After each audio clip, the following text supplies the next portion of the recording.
82, batting 7th. Joe Girardi, make that Al Girardi, the catcher, hitting 8th, and Mike Bielecki on the mound batting 9th. And the defense for the Doctor, Keith Hernandez at first base, Tim Teufel playing second base, Kevin Elster at shortstop, and Howard Johnson at third. McReynolds, Dykstra, and Strawberry in the outfield left to right, and Carter will be doing the catching. The umpires for the game, Bruce Fremming behind home plate, Terry Tated, the umpire at first base, Dana DeMuth, the umpire at second, and believe it or not, Steve Ripley, the umpire at third. So the first meeting for the Chicago Cubs and New York Mets. Last year they played 18 times. Each team won 9.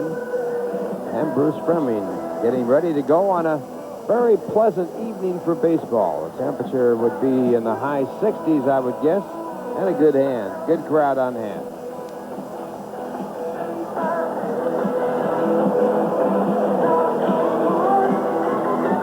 Cubs with some renovations in their ballpark at Wrigley Field. The Mets will see those in the early part of June when they go to Wrigley Field for the first time. They have a new press box, new area for the writers and also the broadcasters. We'll have the first game on WWOR at Wrigley Field this year. That'll be June 5th, an evening game. The first evening game played at Wrigley Field August 9th of last year. Jerome Walton was in Pittsfield, Mass. at that time, in the process of hitting .331 to lead the Eastern League in hitting. He was tearing up that Eastern League. .331 with 3 home runs, 49 RBIs, had 42 stolen bases. So far this year, .255. Walton, surprisingly, with 2 home runs and 7 runs batted in. Having only 3 home runs in the Eastern League last year in the minors, but 2 already in the majors. First pitch by Gooden, the ball. And the fastball hit in the air down the right field line. Strawberry playing over that way, has an easy time of it, makes the catch.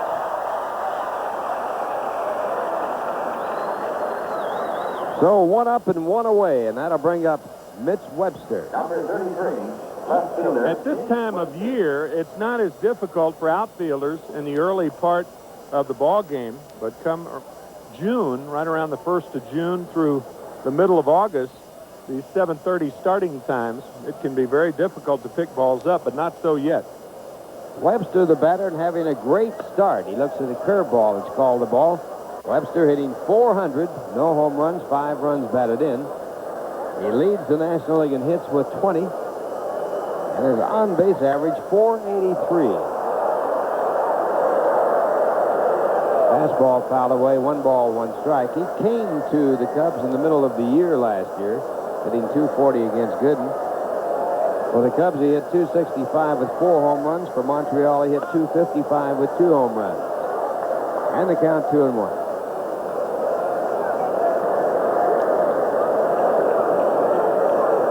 Webster, the center fielder.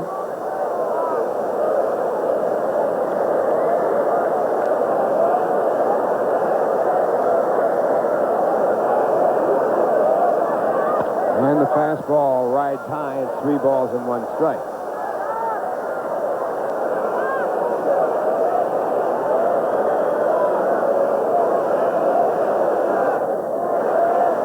And the fastball this time in the strike zone, 3-2. Just underway here at Shea, 1 man out, top of the first.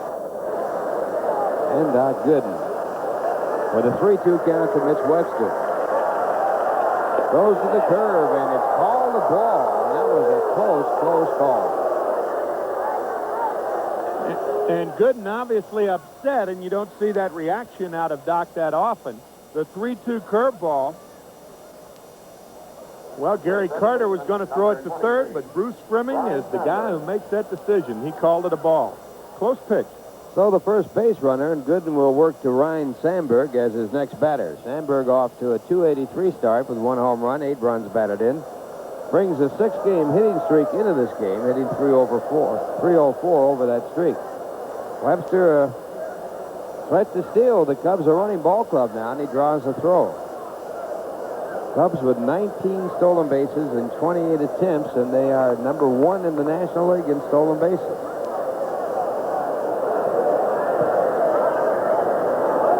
Sandberg, a former MVP, and he takes a fastball for ball 1.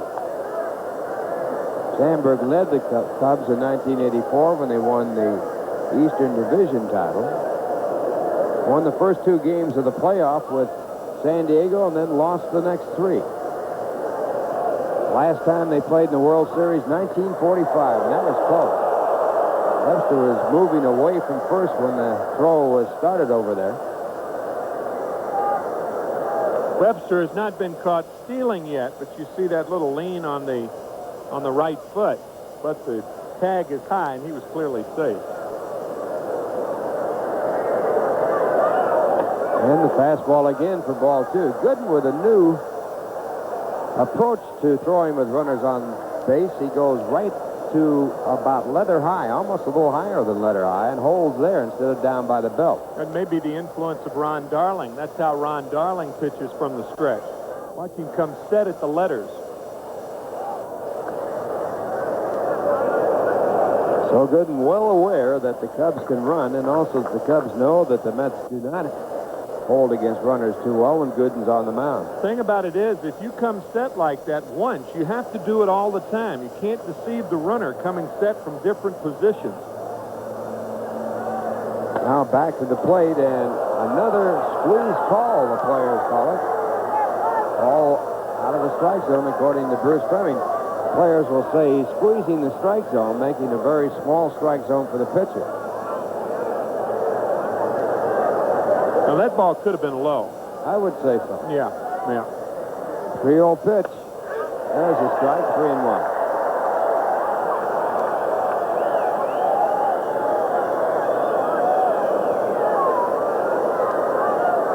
Sandberg, a very good handler of the bat. They could well put Mitch Webster in motion on this count. 3 balls, 1 strike.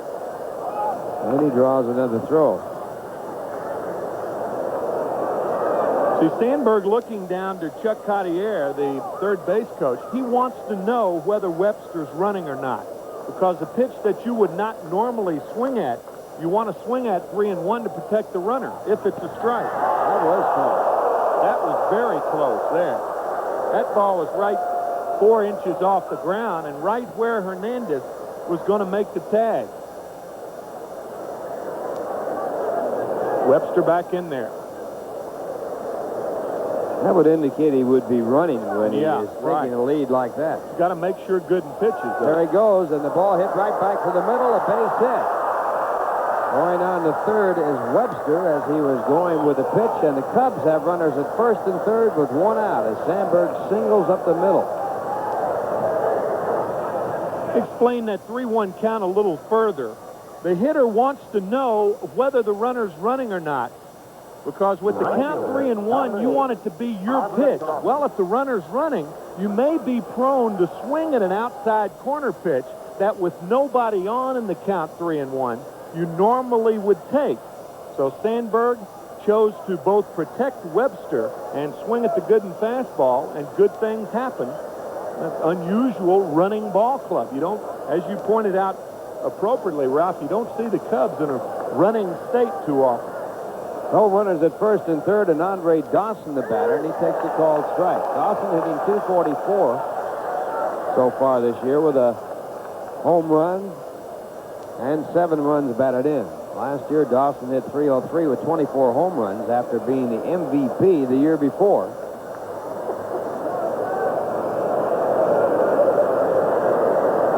In '87, Dawson hit .287 with 49 home runs and 137 RBIs for the Cubs, his first year with the Cubs. Sandberg also is a threat to steal. He has only 1 stolen base this year, but a very, very good base runner. Mets are set up a double play death. There goes the runner, and the pitch is taken. No throw by Carter. And the Cubs now with runners at second and third. Carter had caught 8 of the 16 attempting to steal against him until Sandberg gets a stolen base here. Well, he had no chance on that. That really should be a stolen base against a pitcher and against the pitcher only. A catcher, when he has no throw like that, there's nothing whatsoever you can do. But it'll go down against Carter just like he had a shot at him. So the count 1-1 on Andre Dawson. And a drive down the right field corner side, and it will be extra bases. Coming in to score is Webster. Behind him is Sandberg, and Dawson eases into second with a double, and the Cubs lead 2-0.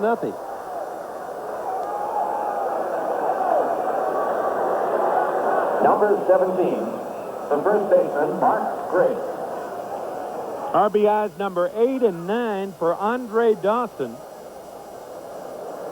And it's not unusual for, I know this sounds strange, but it's not unusual for the Cubs to have doubles on natural grass. They led the National League in doubles last year, and they're the first team to do it that had natural grass at their home ballpark in 18 years. The Giants did it back in 1970. And the batter is Mark Grace, and he takes a breaking ball for strike one. Grace hitting .304 for the year with 1 home run, 7 runs batted in. His home run came at Wrigley Field this year. Last year he had 7 home runs, none of them at home. And he takes 1 ball, 1 strike. Cubs off to a fast start, leading 2-0. 1 man out, a 1-1 count on Grace.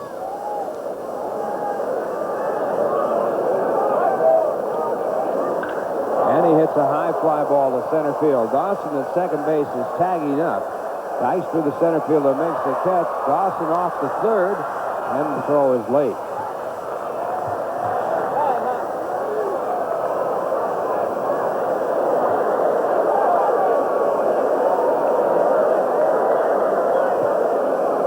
Number 2, the third baseman, Base up under it. Grace is the type of hitter where you can throw the high fastball and let him hit it as hard as he can to center field because he does not have good straightaway power. Dawson walking to third. So now runner at third with 2 men out. The batter will be Vance Law. Law hitting .205 with no home runs, 4 runs batted in.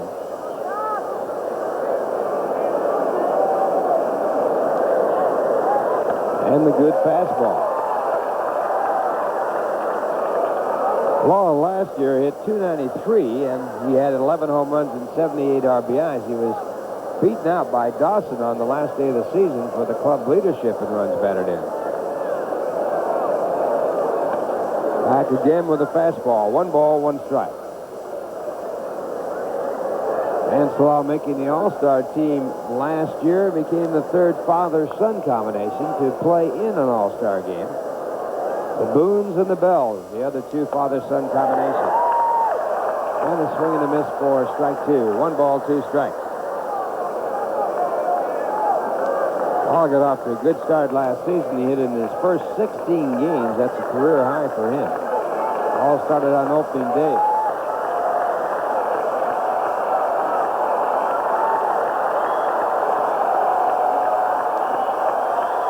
And Gooden goes to the curveball, misses low, 2 balls, 2 strikes. Of course, Vance Law's father was Vernon Law, the great pitcher for the Pittsburgh Pirates.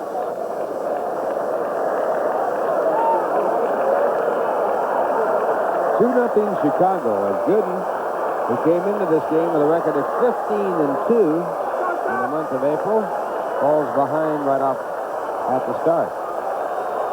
And the curveball gets him, so Gooden gets a strikeout, leaves a runner at third, but the Cubs get 2 runs on 2 hits. There was also a walk. The score at the end of 1/2 inning, Chicago 2, and the New York Mets coming up. Now here's a word from Reebok. Mike comes in with a record of 2 wins and no losses.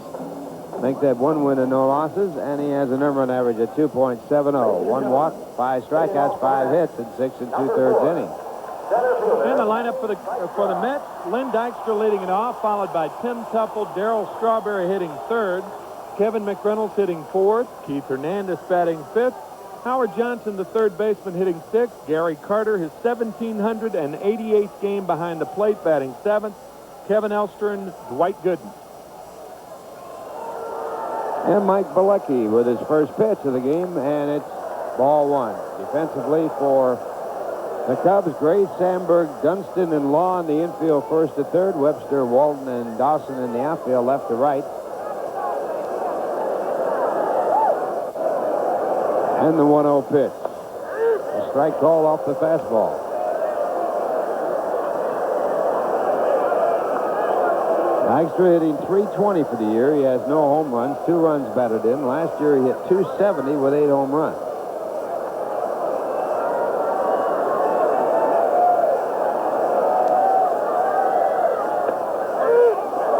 And another fastball, I call a strike.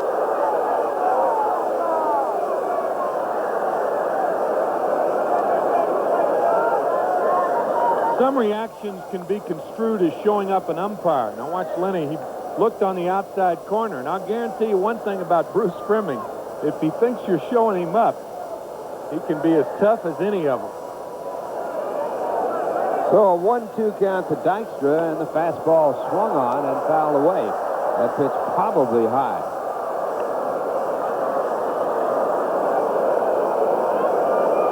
There's Bruce. Dedicated umpire. I'll tell you, he is a hard-nosed umpire who gives it everything he has. A very dedicated guy.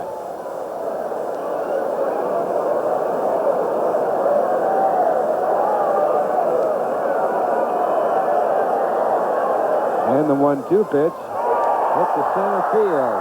Jerome Walton is right there, and he makes the catch. Cubs leading 2-0. The Mets batting here in the bottom half of the first. 1 away. And the batter will be Tim Teufel.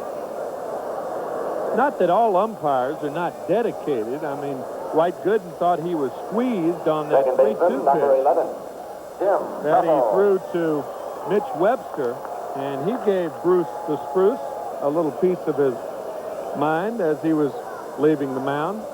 So the Mets not happy with Bruce's performance here in the first. Man, it's a long way to go. Yeah, that's right. Teufel, the batter, playing second base tonight, and he goes after the fastball, strike one. Teufel hitting .421. No home runs, 3 runs batted in. Last year he hit .234 with 4 home runs.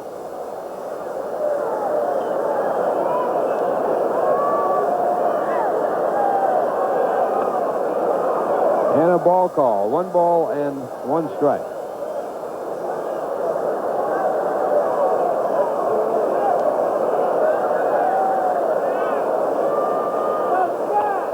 Back again with a fastball, and they count 2-1. Bielecki has a lifetime mark against the Mets of 1 win and 2 losses. Last year with the Cubs, he was 2-2 with no decisions against the Mets. And the fastball popped up. Grace, the first baseman, will try it. 2 men away.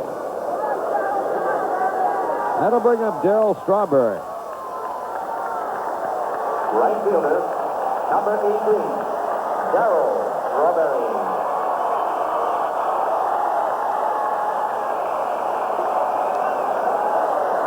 Strawberry hitting .292, 4 home runs, 6 runs batted in.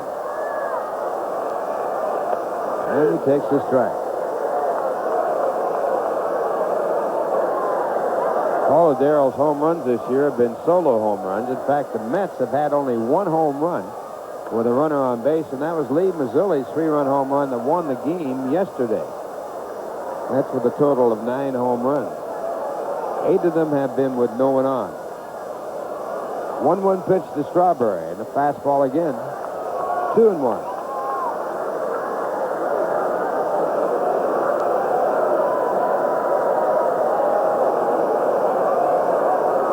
.282 against the Cubs in his career. And a total of 18 home runs. 2 balls, 2 strikes to Strawberry.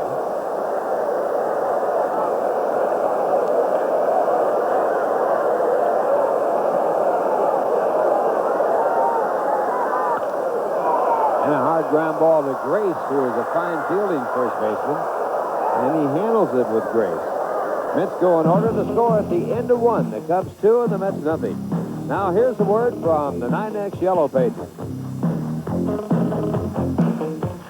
Top of the second inning, the Cubs leading 2-0, and they come up for the second time against Doc Gooden.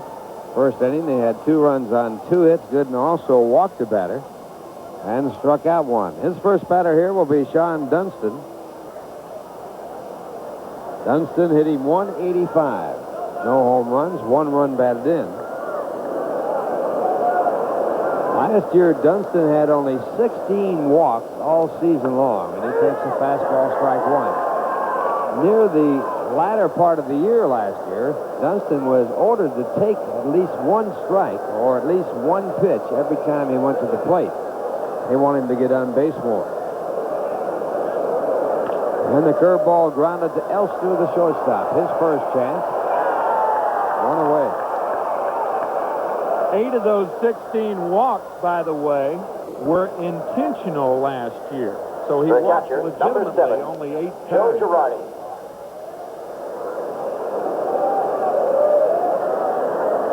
You're watching Mets Baseball 89 on WWOR-TV, Secaucus, New Jersey. And Gooden now back to work again. Cubs leading 2-0. Schiraldi, the batter, the catcher for the Chicago Cubs.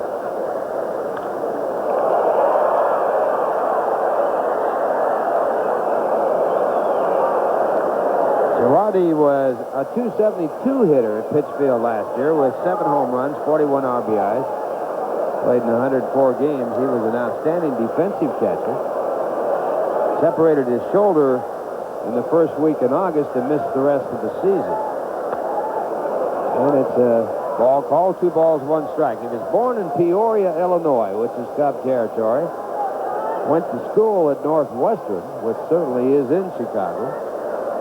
And played his first year in the minor leagues at Peoria. And there's a pitch outside for ball 3. 3 balls and 1 strike. Peoria, of course, noted for the fact that President Ronald Reagan was a baseball broadcaster there.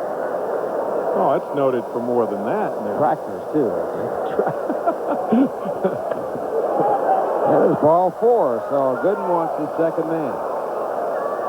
Noted for that song, Oh, How I Wish I Were in Peoria, but I'm sure that's not the song that Al would be singing now, since Peoria feels a Class A team, and he played in his hometown his first year in 1986.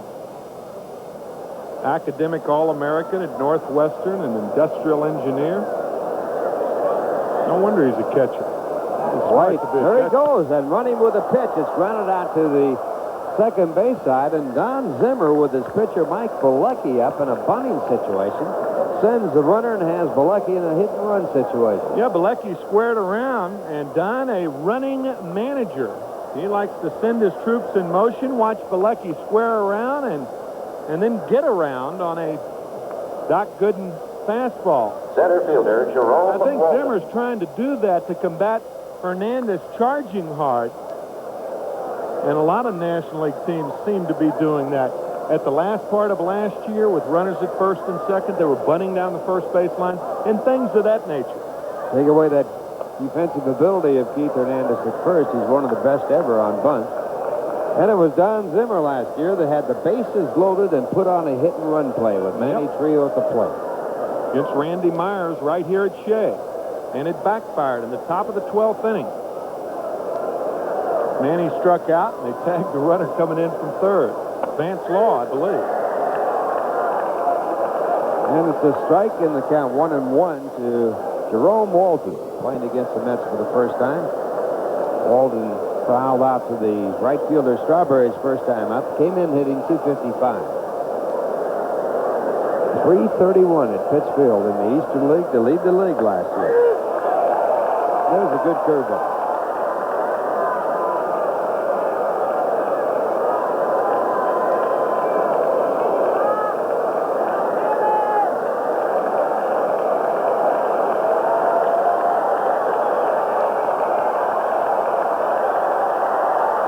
Second round selection by the Cubs in the 86 January draft.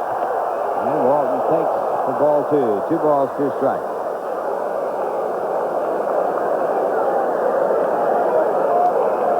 Cubs leading 2-0. A runner at second with 2 men out here in the top of the second inning.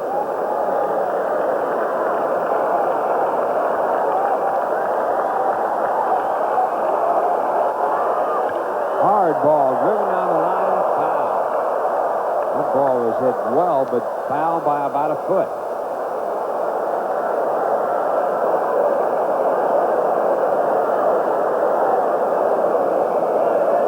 You don't see too many hitters get around on a Gooden curveball.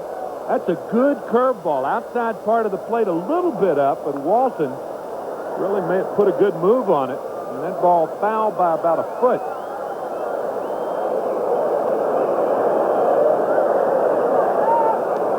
Schiraldi back to second base, and the count of 2-2. Gooden works to Jerome Walton. Cubs with a lot of new names. A couple of players trying to make the jump from Double-A ball into the major league. And the fastball fouled off the other way. Well, Walton is a certified rookie who was given the job in spring training because of his 3 good years in the minors. Girardi, on the other hand, both of them played at Pittsfield last year, and Girardi pressed into service because Damon Berryhill, their regular catcher, has tendonitis in his right shoulder and is on the disabled list. So 2 guys who played in Pittsfield last year in the big leagues for different reasons. So Gooden, for the second inning, strikes out the final out of the inning. A walk and 1 man left. The score at the end of 1.5 innings. The Cubs 2 and the Mets nothing. Here's a word from Nissan.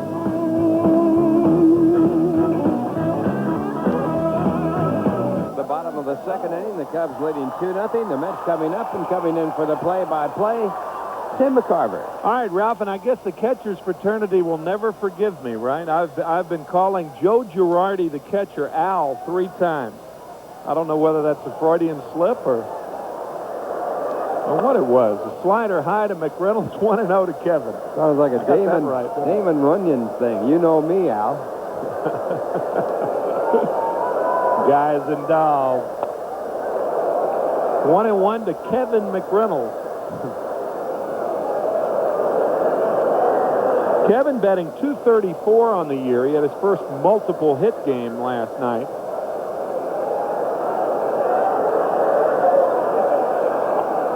Another strike on the inside corner. The Cubs on top. We're in the bottom of the second. 2-0 Chicago.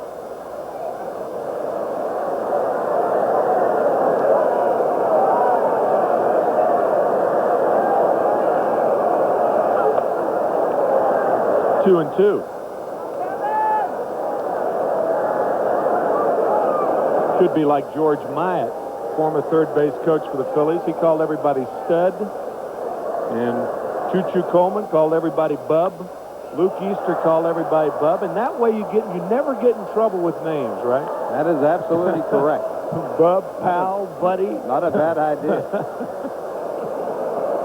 Friend. Bobo Newsom got his nickname. He called everybody Bobo. Oh, good slider there. Gets McReynolds. 4 in a row now, retired by Mike Bielecki. And that'll bring up Keith Hernandez. Number 17, the first baseman. Mike from Baltimore, Maryland.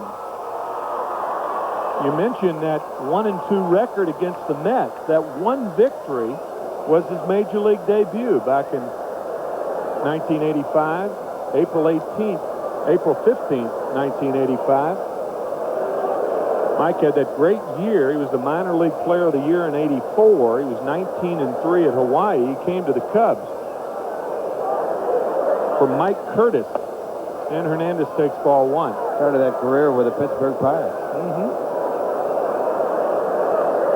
Everyone knows Keith started his career back in 1974 with the St. Louis Cardinals. Line to center base hit.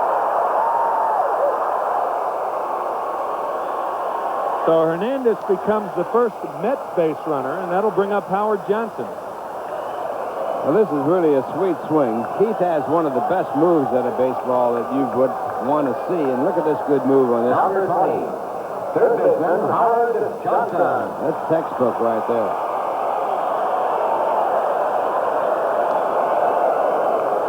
So Keith at first base, 1 out, 2-0 Chicago, and Howard Johnson with 1 home run, batting .250 on the year.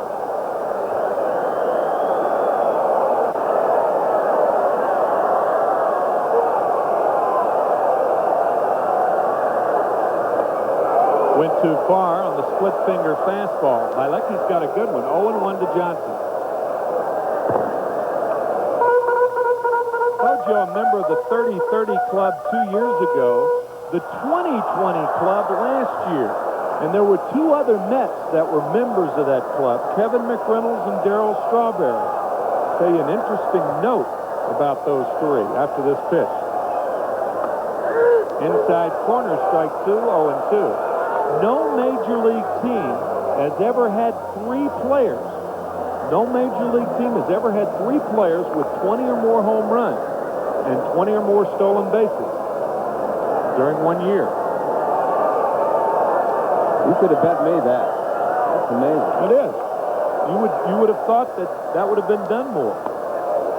And I guess power and speed, usually you just don't find that on a ball club with 3 different players. Yeah, until about 1923 or 4, home runs were not commonplace. It was Babe Ruth that turned the game around there.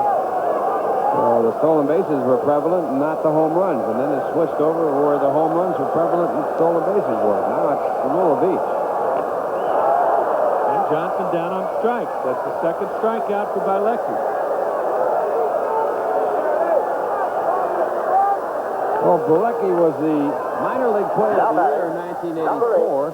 1983, it was Dwight Gooden. So he shows a little of that stuff, but the pitch that made him was the forkball, the split finger fastball. Yeah. Gary Carter now.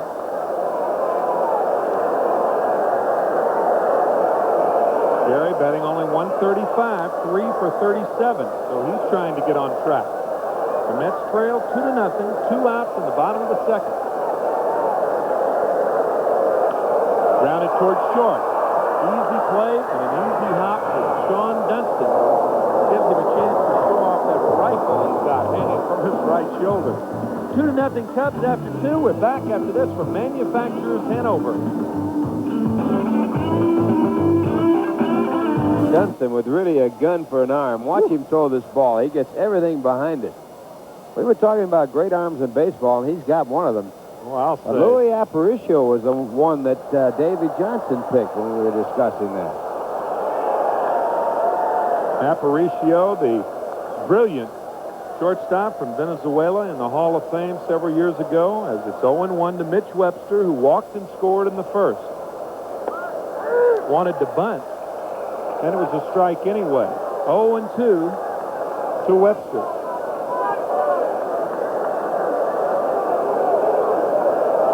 Infield and outfield just about straight away. Dykstra several feet toward right center. Tight, ball 1-2. Webster will bunt anytime, even with a runner in scoring position. Much to the dismay of his manager, Don Zimmer. Low, ball 2-2. He had 10 bunt base hits last year for the Cubs, 21 infield hits.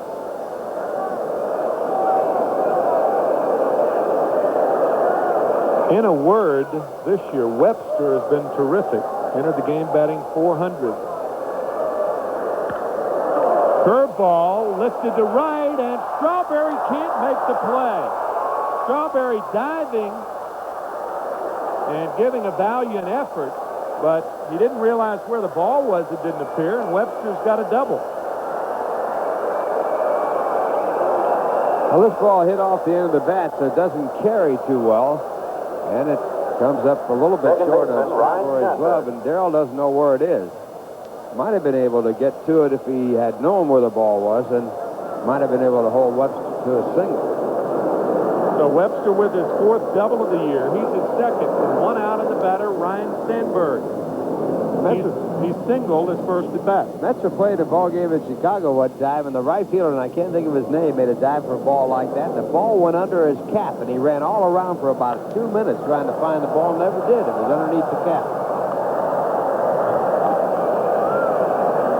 0-1 to Sandberg.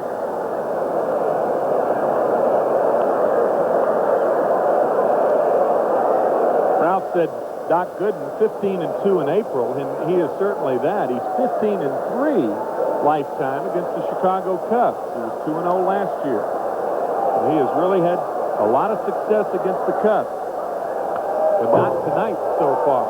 It's 0-2 to Sandberg.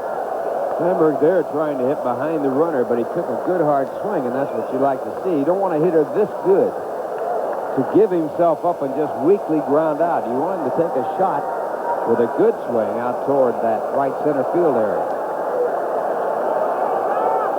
He's too good a hitter to just totally give himself up.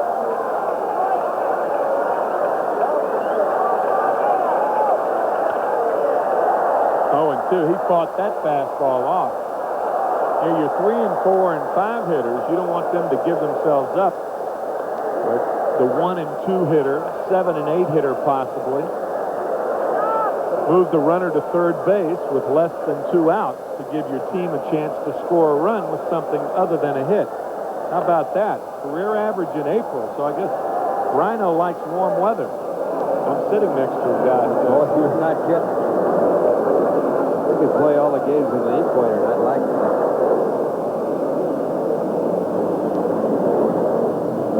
One of the reasons for a good hitter not giving himself up in this spot is that you look for a big inning, not just one run. Especially in the early innings. Later innings, it's a different situation. There goes Webster. Fastball popped up.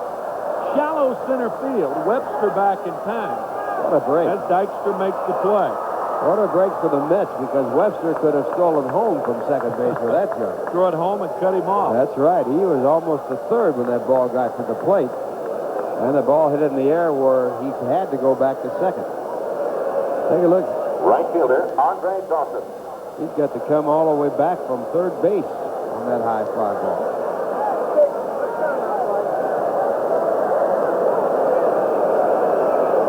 Told you over there to cover, he was almost shaking hands. He was going for the decoy. He wanted Webster to think that he was receiving the throw. Webster didn't take the bait.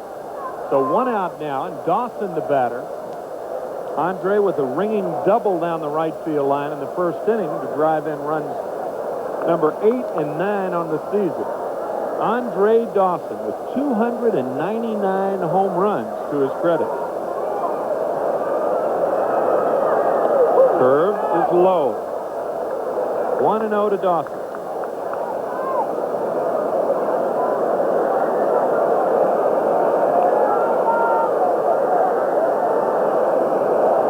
He's had 11 straight years, 20 home runs, 20 stolen bases. Actually, 12 now, yeah. He went ahead of Bobby Bonds. You know, he's the only guy who's ever done that. More than 10 home runs, more than 10 stolen bases. The only major league player who's done it 12 years in a row.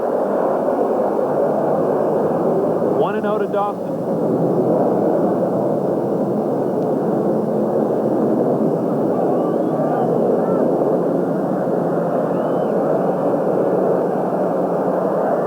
Doc a little more careful with Webster at second base now.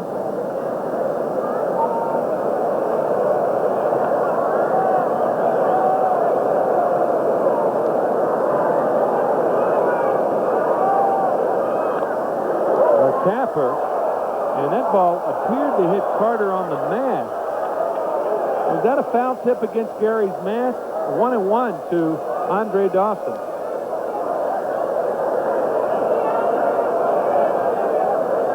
Oh, off the shoulder. Oh, boy. The catcher, all catchers, protectors, he may have crossed him up there. I think that's exactly what happened. I guarantee you that's what happened. But that chest protector has more padding on the left shoulder than it does the right shoulder. But you could see the way Gary went after that ball that he was crossed up. Fortunately, Dawson fouled it off. Watch how he goes down looking for the curve. He was looking for the breaking ball, and the ball stayed up. Of course, that would have made any difference because of the foul zip. Might have had a lot of trouble catching that ball. Yeah, I think so. 1-1 to Dawson. Good fastball right around the letters. 1-2 to Andre Dawson. 1 out, 1 on, 2-0 Chicago. Back with that fastball in a good spot. Dawson can't get a piece of it.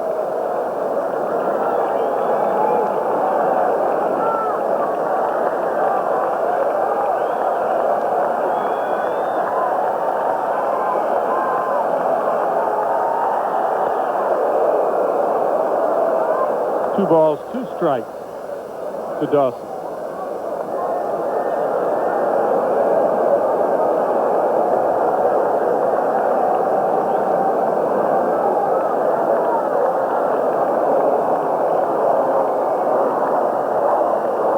There goes Webster. Curveball is outside. The throw not in time. So Webster was stolen base number 6 on the year, and the first for the Cubs this evening. Or make that the second. Sandberg stole second in the first inning. Well, no chance here for Carter. Once again, Sandberg went without a throw as he got a tremendous jump. But here Webster almost had as much of a jump as he had on that fly ball to center field. No contest. No. Nothing you can do about that. Now the infield moving in. It's 3 balls, 2 strikes to Dawson. Line to center base hit. Webster will score. It's 3-0 Chicago, and Dawson has all 3 RBIs.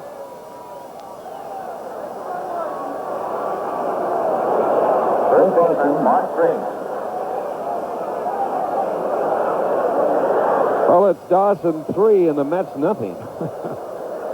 As he really hits this fastball hard into center field. Webster could not have scored from second base on that ball, but he can score easily from third. There goes Dawson. Grace fouls it back. Well, the Cubs are going to just run the Mets right out of here if they don't come up with some way to stop them. Well, I'll tell you the way, in my opinion, that Gary Carter could improve his efficiency behind the plate is to pitch out earlier, even though Carter this year has thrown very well. I think the Mets are not likely to pitch out. Davy Johnson does not like doing that.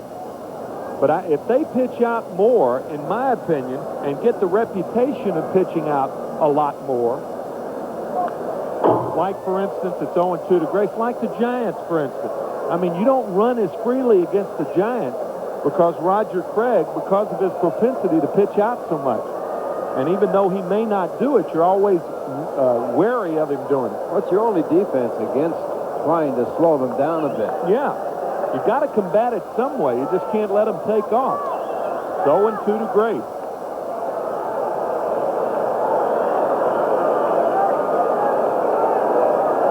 There's the pitch out, 1-2.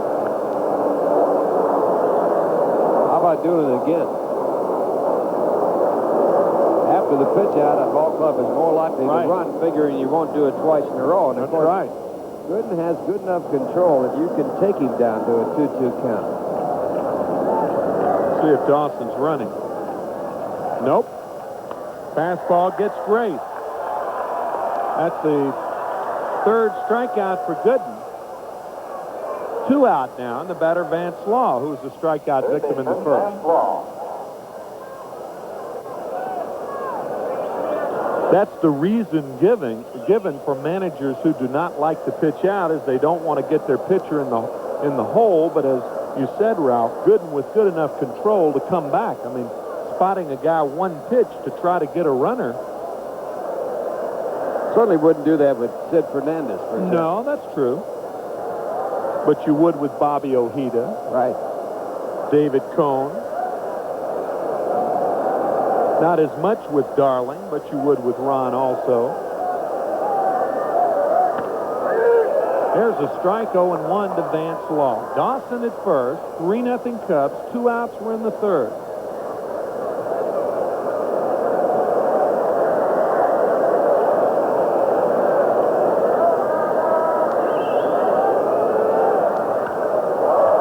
Curveball lifted to left field. Easy play for Kevin McReynolds. But Dawson and the Cubs strike again. 1 run, 2 hits, 1 left. At the end of 2.5, it's 3-0 Chicago, and we're back after this from your Lincoln Mercury dealers. Hey, kids, bear down for the baseball season with your very own Mets batting helmet, courtesy of Smokey the Bear, on Saturday, April 22nd, when the Mets host the Cubs.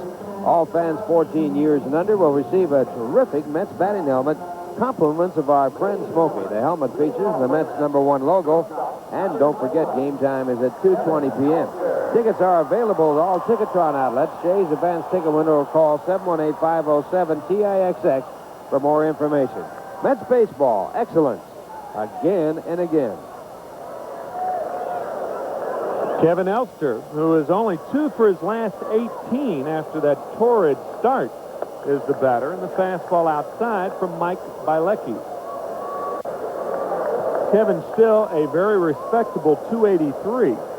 6 doubles to his credit, 7 extra base hits, and he flies one to right. Andre Dawson, the Hawk.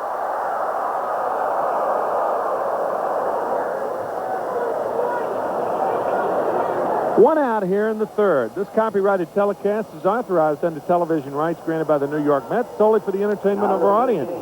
Publication, reproduction, or use of the pictures, descriptions, and accounts of this game without the written consent of the New York Mets, Sterling Doubleday Enterprises, and WWOR-TV is prohibited. Any commercial or other use of the program, such as by charging admission for its showing, is similarly prohibited. Outside fastball to Doc Gooden. Doc 1 for 8 on the year.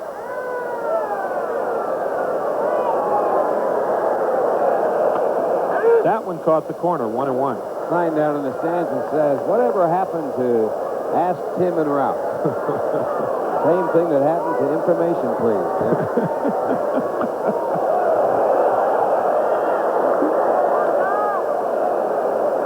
That was history about 2 years ago, wasn't it?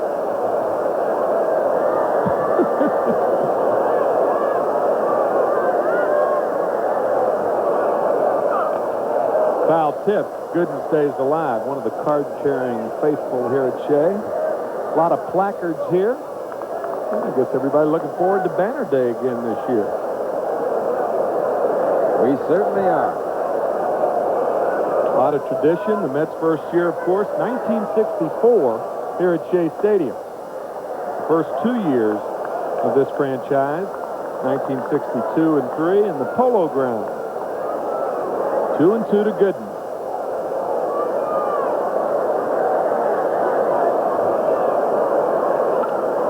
Popped up. It'll be out of play. Will Grace have a chance? I don't think so. Speaking of the Polo Grounds, the oldest park in the National League right now is Wrigley Field in Chicago. Second oldest, Candlestick Park. That's amazing, isn't it? Times 5. Oldest park in baseball, Comiskey Park in Chicago. So Chicago has the 2 oldest ballparks in the country. And not for long, because the White Sox will have a new ballpark somewhere in the near future. Yeah, actually, I think Fenway is second to Comiskey Park. I believe Fenway was 1912. 1916, I think. I think the same year as the Titanic. Wasn't That's that exactly 1912? the same year as the Titanic. I was going to say whatever year the Titanic sunk. I think it was 1912. I'm not sure. When they opened up Fenway, it was put back on the back pages because of the fact that the Titanic had sunk. 3-2 to Gooden. 1 out here in the third. Jam with the fastball. Schiraldi giving chase, and now Bielecki makes the play. Lucky says, let the sure man handle it. Yeah, right. Don't often see this, do you? No, you don't. Usually the catcher will make this call and make the play, but Lucky never got it. Yeah, it wasn't high enough for Grace to make a play on it. Schiraldi properly gave chase, and Bielecki properly made the catch. So with 2 out and nobody on, the Mets' offensive woes for the most part continuing. Dykstra flied to center field in the first inning, and he takes the fastball high. 3-0 Chicago.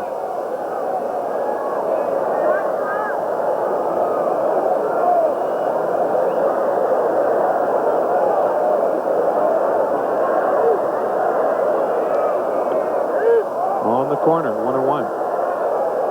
After leading the National League in runs scored last year, the Mets, through their first 13 games, have scored only 45 runs, or 3.5 a game. Slider is inside, 2 balls and a strike. And the Mets' ERA, runs allowed, earned runs allowed, is the same, 3.5.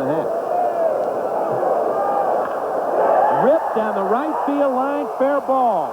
Dykstra with extra bases. He's going to pull up at second with the second Met base hit.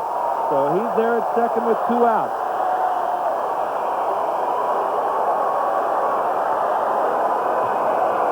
Well, Lenny gets around on this pitch. Fastball just a shade off the inside part of the plate. He puts it down in the corner where Dawson plays it perfectly, and Dykstra eases in with a double. That's Lenny's third 3-base hit and his third extra base hit. So Lenny at second base. Lenny has hit the ball very well of late. He's 9 for 24 over the last 9 games. Entered the game batting .320. Here's Tim Teufel. He popped to first in the first.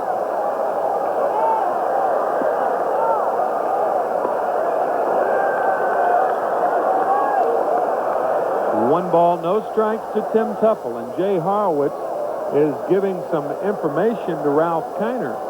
And it looks like Darryl Strawberry is going to come out of the ball game. Mookie Wilson is in the on-deck circle. Darryl hurt himself swinging yesterday in the ball game.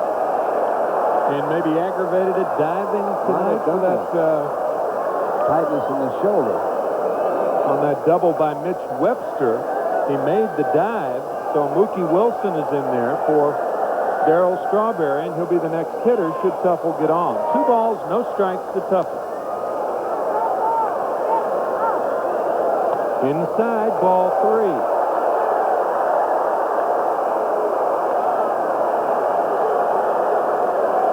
That's all the Mets offense needs is for Darryl Strawberry to be out of there.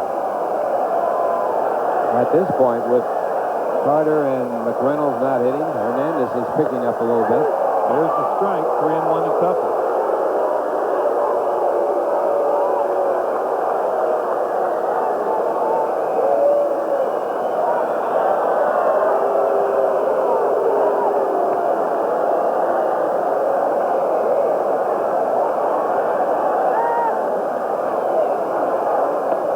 Inside corner. So the count is full, 3-2 to Tim Teufel. Well, the runner in scoring position, you want to be very aggressive in this spot. You're not trying to get a walk. That pitch, though, was on the inside corner. Not the best pitch to hit, so probably the best of the judgment of Tim Teufel's right there. But still a point well taken. 3-2 to Teufel. 2 outs, Dykstra at second. Inside, well inside. So Teufel draws a walk. That's the first walk issued by Bielecki. And Mookie Wilson, the batter, for Darryl Strawberry.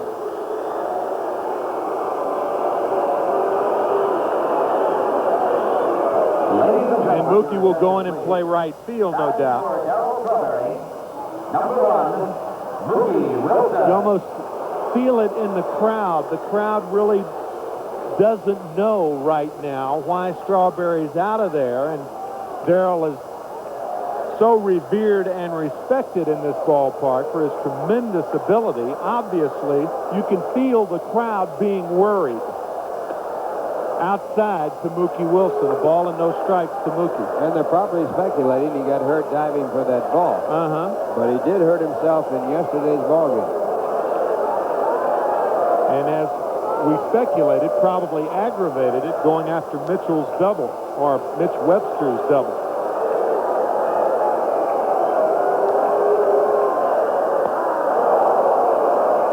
To Wilson. Hear the stirring of the crowd, Ralph. It's almost like they're saying to each other, you know, half the people here, what happened to Darryl? That's right. And you have to be apprehensive about, was it serious? Yeah.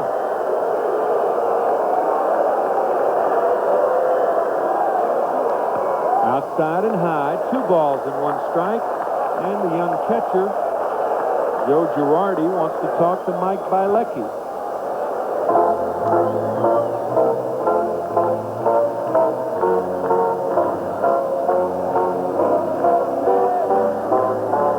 $30,000 to $35,000 on hand tonight.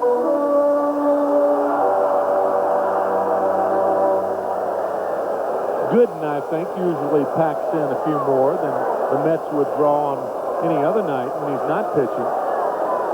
2-1 to Wilson. 2-2.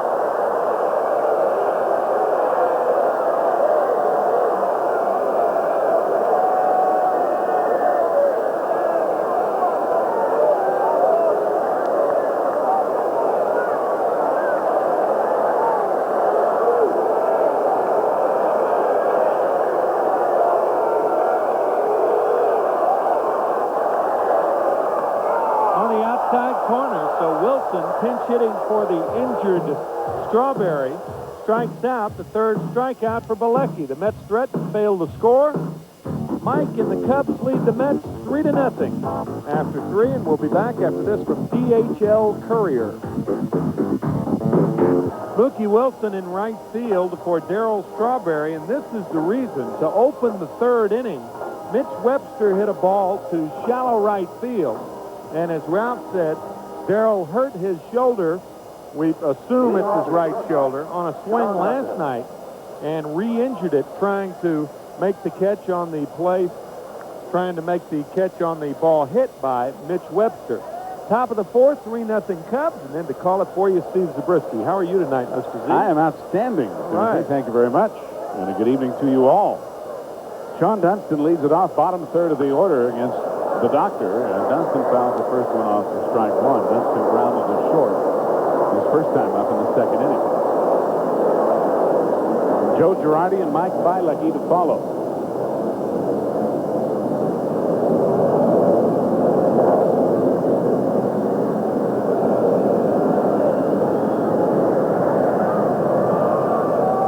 The fastball is high, 1-1. Joe, don't call me Al. Girardi. I think you have the best explanation for it. My first thought when I heard you say that was you might be thinking of the singer Al Jarreau. Al Jarreau. Of whom we are both fans. Exactly. For those of you tuning in late, I called Joe Girardi Al 4 times in the early innings. My pal Al. My dear and good friend. My dear and good friend Al Girardi. Well, he'll be up next, and we'll call him Joe this time. 1 ball, 2 strikes to Dunston. 2-2.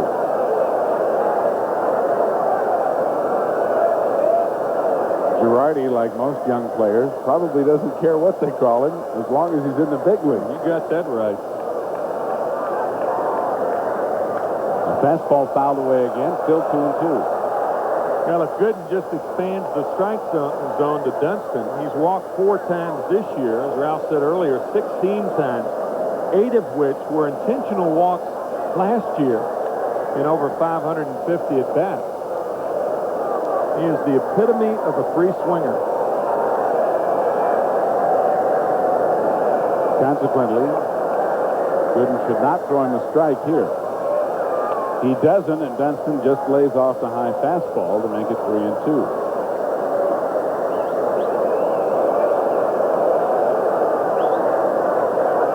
Nothing Chicago as we start the 4th inning.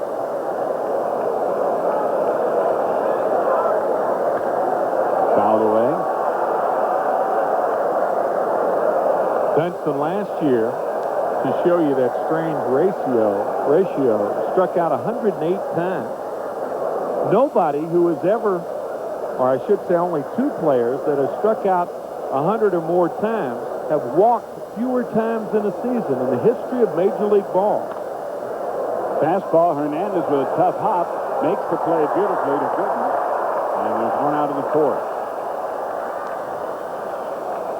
And we want to remind you that tonight's game is being brought to you in part by the Hyatt Hotels and Resorts. On your next trip, feel that Hyatt touch. And by the Wiz. Remember, for anything in home entertainment, nobody beats the Wiz. Those 2 other players, by the way, with 100 strikeouts and fewer than 16 walks in the season, John Bateman did it back in 1963 for the Houston Astros, and Tommy Agee did it in 1968 for the Mets. Struck out over 100 times, walked 15 times that year. Good curveball, just fouled off by Joe. Don't call me Al Girardi.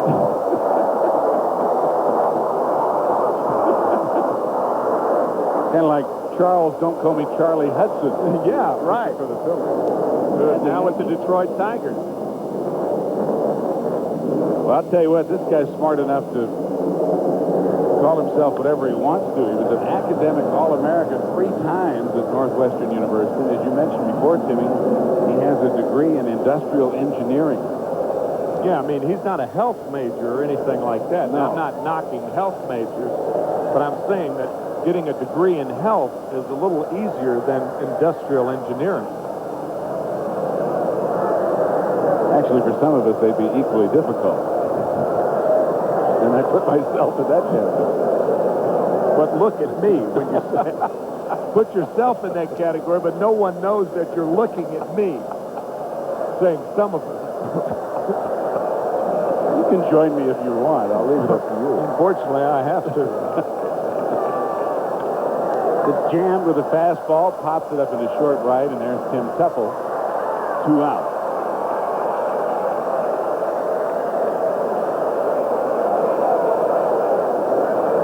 So with 2 out and nobody on, Mike Bielecki will be the hitter.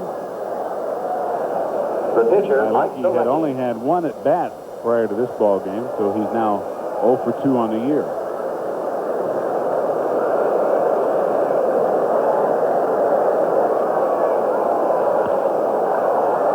Number. Whoa! Gooden pulls Hernandez off the bag, and Keith says he tagged him, but first base umpire Terry Tatis says no. And will probably go as a throwing error against the doctor.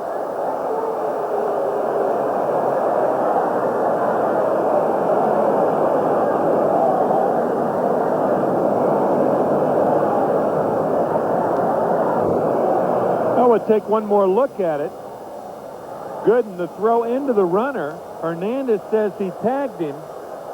It certainly looked like he missed him from that angle. We'll take another look at it. A short throw, and a lot of times major league players are trained to make long throws, and you get a simple play like that, and you can't make it. Those in-between, it's like an in-between shot in golf. It didn't appear that Keith tagged him, but he said he did. I'll use the honor system. Did you? Yes. Yeah, Okay. okay. Well, then, the call would be the same every time. Jerome Walton almost ducked into a Gooden fastball as he squared and then took ball 1. He was flying to right and struck out looking. Well, that's a rare throwing error on Doc Gooden. There's Lord Charles for strike 1, 1-1. Doc barehanded that ball and maybe didn't have the right kind of grip on it. In addition to maybe not throwing it all out. Threw that ball all out. A fastball up the middle. Elster, smooth as ever, throws out Jerome Walton, and the inning is over. 1 error, 1 left in the 4th for Chicago. Still 3-0 Cubs in the middle of the 4th. We're back after this for Hyatt Hotels and Resorts.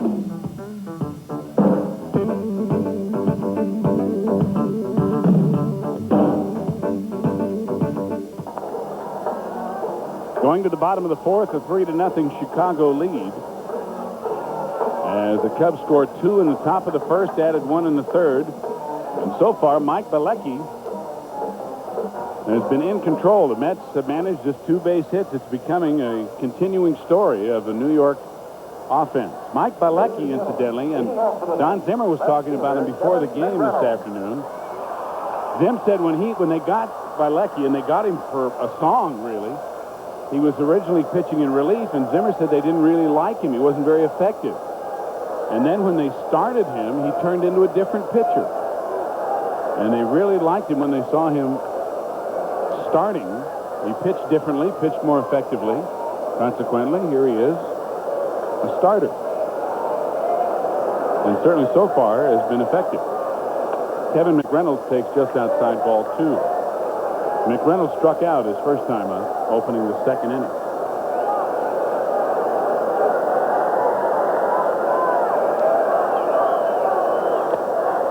Fastball missed, 2-1.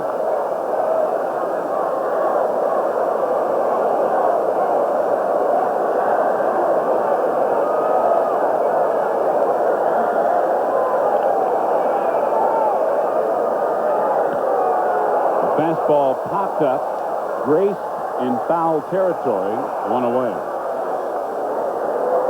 Now let's take a look at the Nissan National League scoreboard. The Philadelphia Phillies, who can score runs. The Mets know that, and the rest of the National League know that. They have scored 6 times and lead the Pirates 6-2, bottom of the 6th. Atlanta is playing very good baseball. They're 8-7 entering this game. Dale Murphy won the game last night in the 8th inning. They lead Houston 3-0. And Montreal over St. Louis. Montreal swept the Cubs before the Cubs came in here, so the Expos playing good ball. They lead 2-0, bottom of the 3rd. In the American League, on the Nissan American League scoreboard, 7-2 Minnesota over Detroit. And we'll complete the American League. 5-2 Boston over Cleveland, 2 finals. 1-0 Baltimore over Kansas City in the 5th. Seattle at Chicago, no score in the 2nd. A light schedule in either league, as is the case often on Thursday night.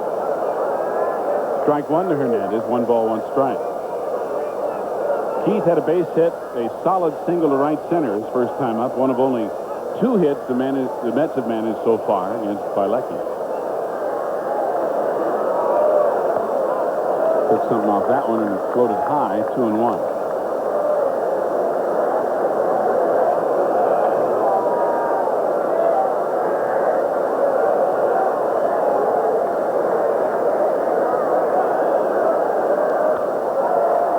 He'll be out of play. Well behind the Cubs dugout. 2-2 to Keith. 900 hits as a Met with his next base hit.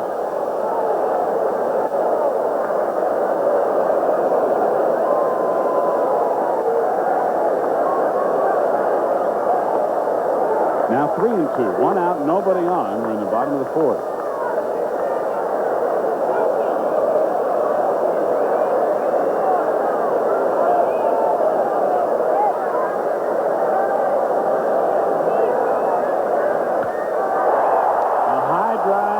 Left field. Mitch Webster has room, however. 2 out.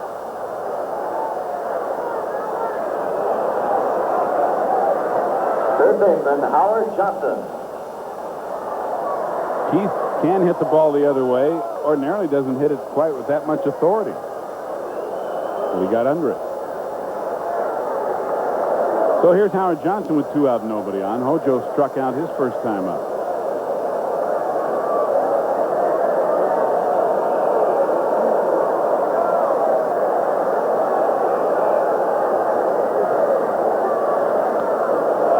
Strike 1.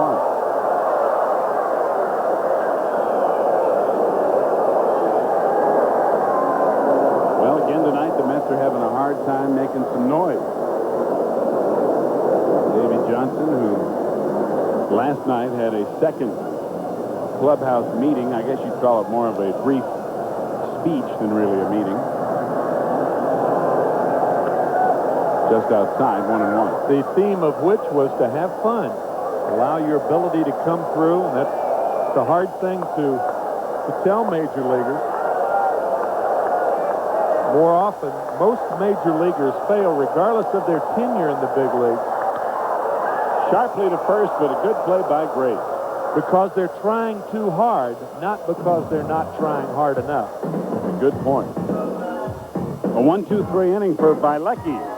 Still 3-0 Chicago after 4. Back after this for the Bell Atlantic Yellow Pages. Well, the doctor is in tonight, but he's trailing 3-0.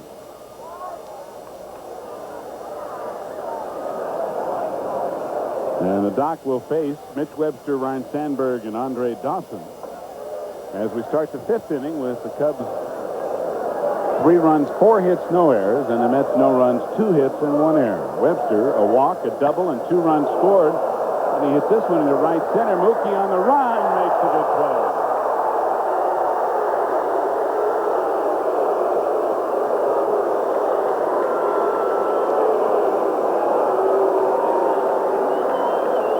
Webster gets up under the high fastball, and it's got too much hang time between Dykstra and Wilson.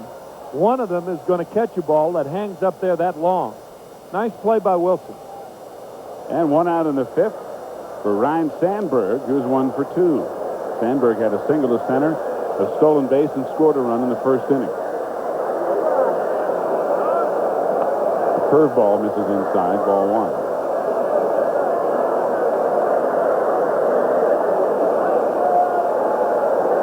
The base hit gave Rhino a 7-game hitting streak. Sharply hit to short. Elster. Smooth as silk. Out number 2.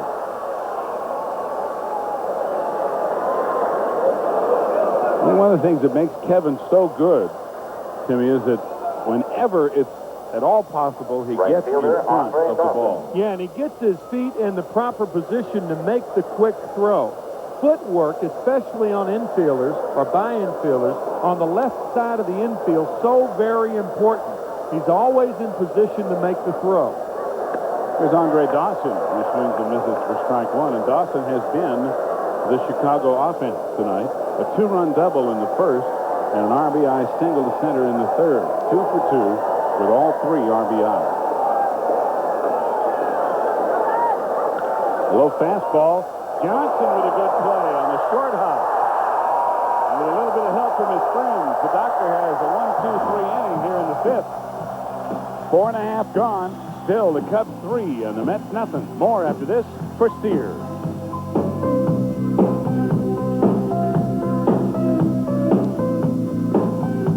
Steers financial update. The market down a little bit today, as was the S&P, and gold and silver both up, the exact opposite of yesterday. So you're up to date on the Steers financial update for this day, at least.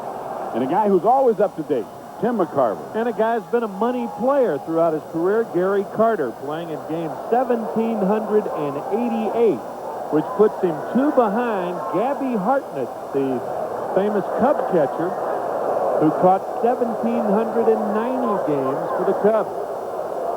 Strike 1 to Carter, who was 0 for 1. He grounded to short in the second inning. Line down the left field line, base hit. Carter's going to have a double to lead off the 5th inning.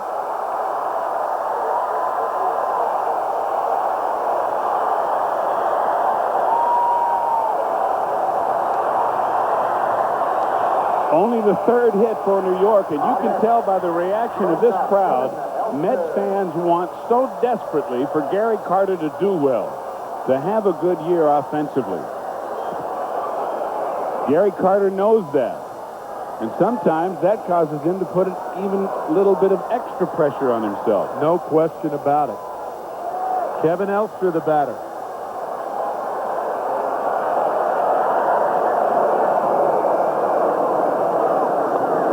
Kevin takes a strike. He flies deep to right his first at bat. Brings us to the point we made the last half inning about how, regardless of your tenure in Major League Baseball, you are inclined to press when things aren't going well. And Gary is no different from Gregg Jeffries in that respect. 0-2 to Elster. Some handle it a little bit better than others, but all are confronted with it, as we all are in life, for that matter.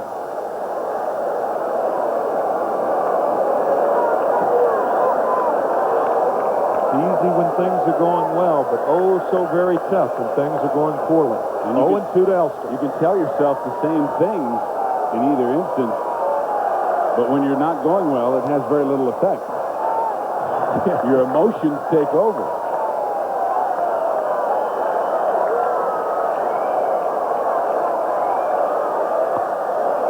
Outside, ball 1. A ball and 2 strikes to Kevin Elster.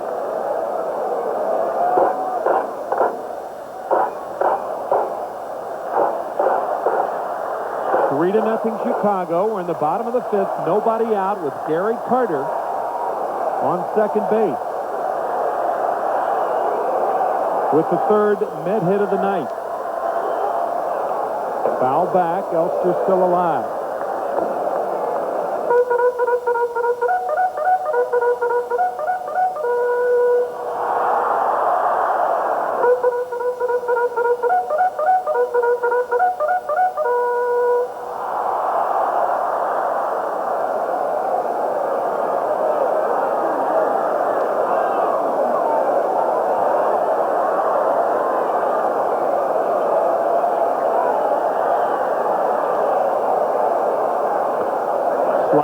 outside. 2 balls, 2 strikes to Elster.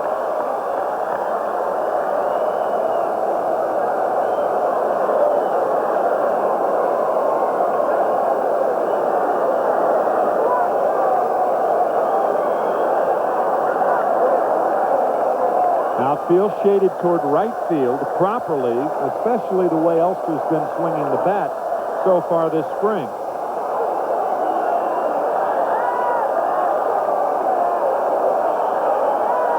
He is a right field hitter now. And he goes that way, and it's going to be out of play. So still 2-2 to Kevin Elster. The Cubs scored 2 in the first and 1 in the third. All 3 runs driven in by Andre Dawson. Kevin feels like his hitting suffered a little bit as the streak and the opportunity to break the errorless game streak drew nearer. Reasonable. And that's one reason perhaps he is 2 for his last 18.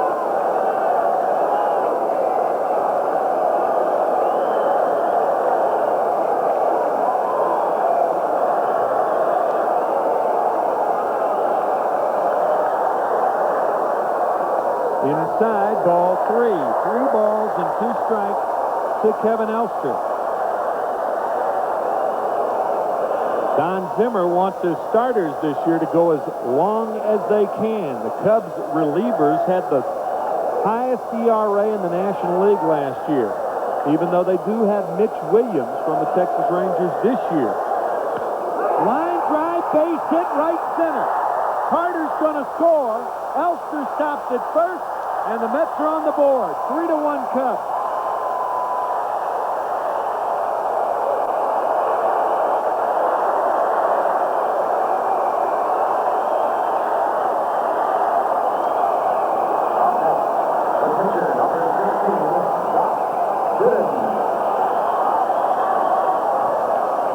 Kevin has said now that the streak is over, I can go back to concentrating on hitting the ball the other way. Well, he certainly did it there in a most opportune time, a 3-2 count, and he got it in such a position that Gary Carter was able to score easily from second. We'll see if Dwight Gooden is bunting. Vance Law thinks he will. He's in at third. Here comes Grace, and the ball's bunted to Grace, who wanted to go to second, but Elster with a tremendous jump, really taking advantage of Grace breaking too quickly. So a great base running by Elster, and the sacrifice successful.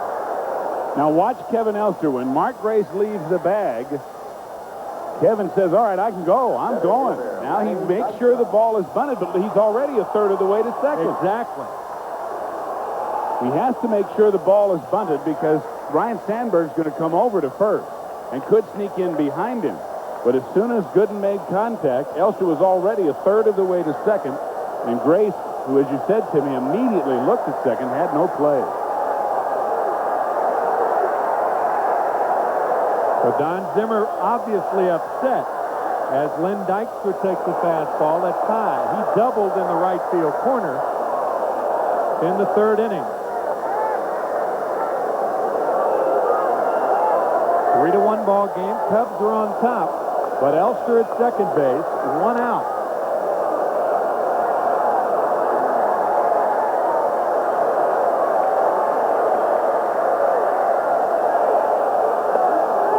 There's a strike, a ball and a strike to Dykstra. It's amazing how one thing can change a manager's attitude and countenance. When Elster was batting with Carter at second, Don Zimmer had adopted the Alfred E. Newman what me worry posture in the dugout. Elster gets the base hit to drive in Carter, and Popeye's whole demeanor changes. He's sitting up straight, he's chewing, he's spitting, he's looking, he's talking. He tried to hold up, did he? Yes, says third base umpire Steve Ripley. So it's 2 balls and a strike to Dykstra. Breaking ball down in the dirt, and Dykstra, I think, got a break. It was close. I think Lenny might think so, too. Steve, don't you do that. Could have gone either way. It could have.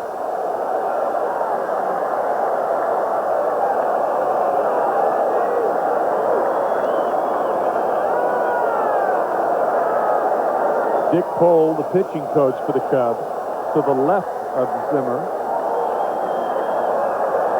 2-1 to Dykstra.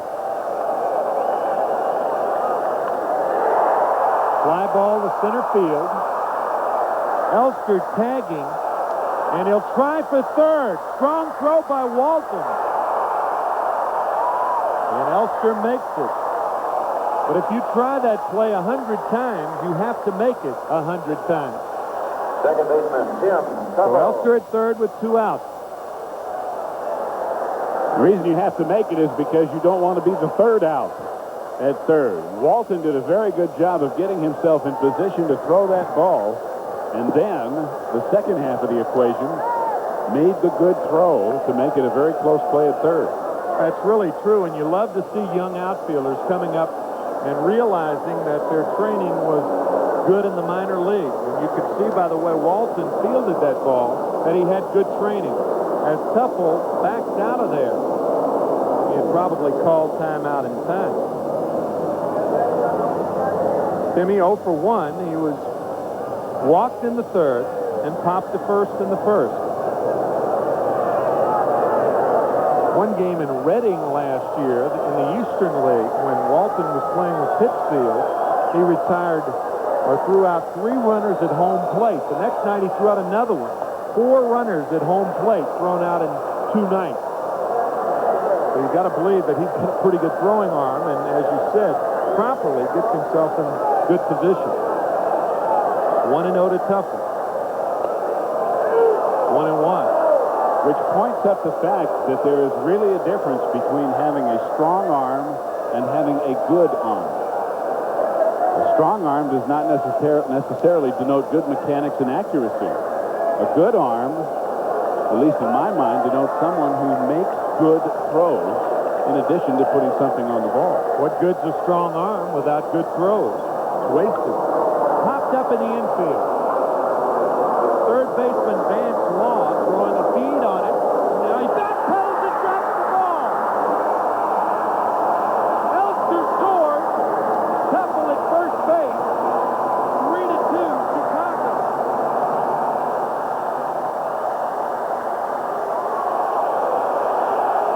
The Cubs now have made 17 errors already this season. And it was apparent when this ball had reached its apex and was on the way down that Vance Law was having trouble with it. He had it in his glove, he just didn't close it. Here's the reaction of Don Zimmer. Now they're going to get out of the inning, and now they're not going to get out of the inning. You have to sit back down, Popeye.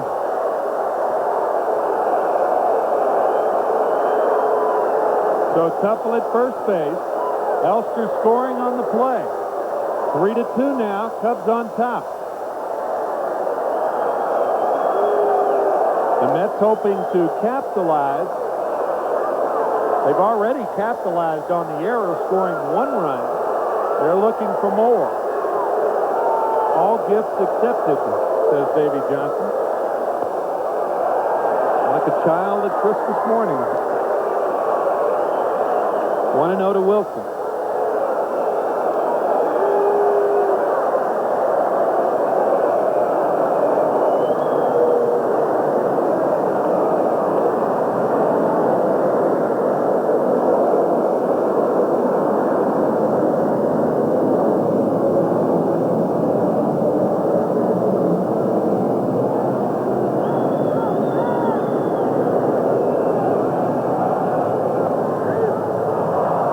Fork ball for a strike. 1-1 to Mookie.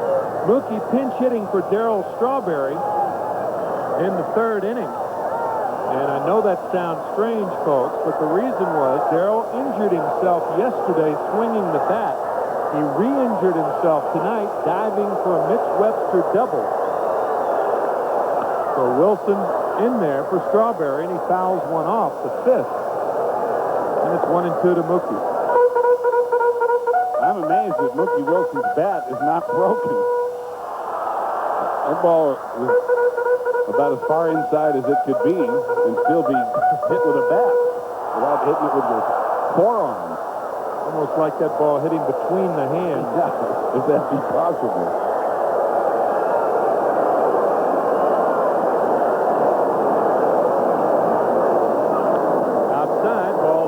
2-2.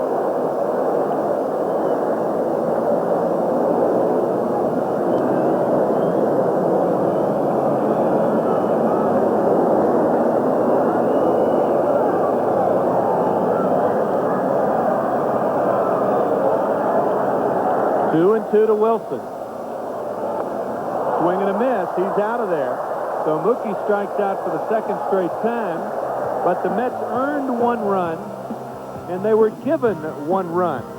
And they trail now 3-2 after 5, and we'll be back after this from Budweiser.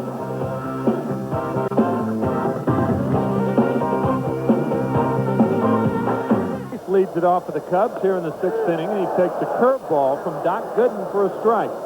Chicago on top of the Mets, 3-2. The Mets scoring 2 in the bottom of the 5th inning. Sharply toward Teufel, nice backhanded play, and he gets Gray.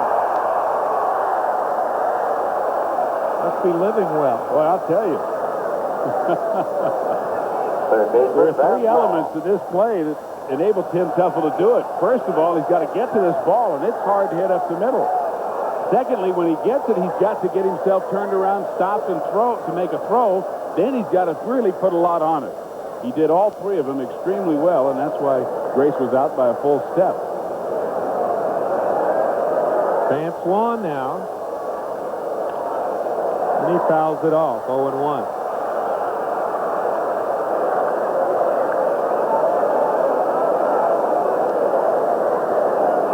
Vance has really been struggling. That costly error in the 5th inning, the reason that Elster walked home when Vance dropped the pop-up, hit by Tim Teufel. Outside, ball 1, 1-1.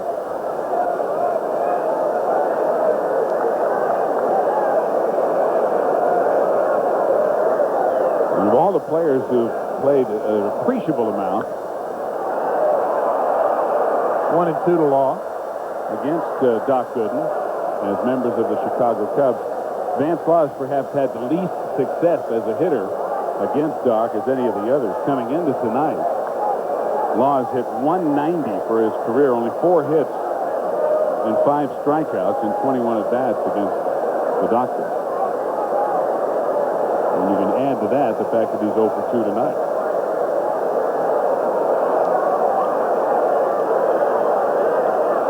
Oh, that was intentional and a breezer. Up and into Law.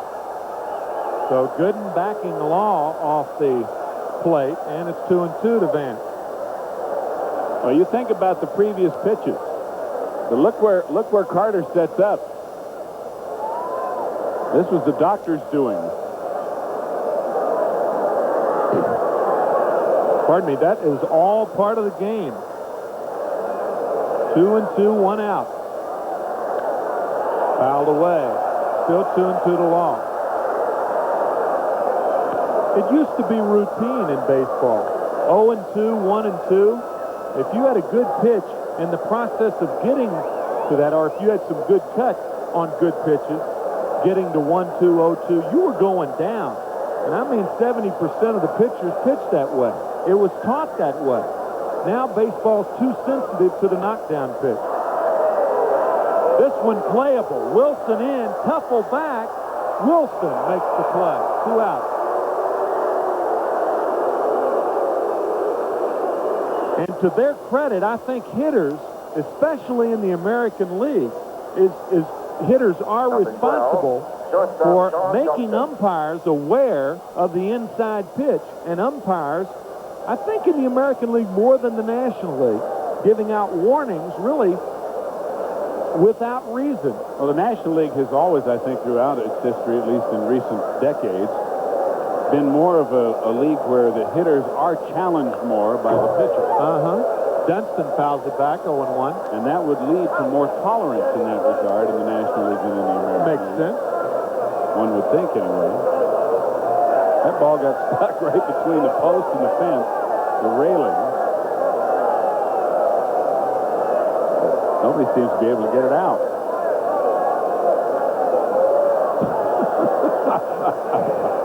Now it's free. All right. Another one tight. It's 1-1 to Dykstra. That was not that far off the plate. Sean just going into the ball. He was the first-round draft choice in 1982. His opponent tonight, the 5th-round draft choice. See, that's not that tight. The reason was that was the first pitch. That was the one that stuck in the front. Sean was glad that the second one didn't stick in his ear. Ground ball towards second. Teufel now an easy play, and he gets Dunston. To Dunston's credit, he was running hard down the first baseline. After 5.5, 3-2 Cubs. We're back after this from Nissan.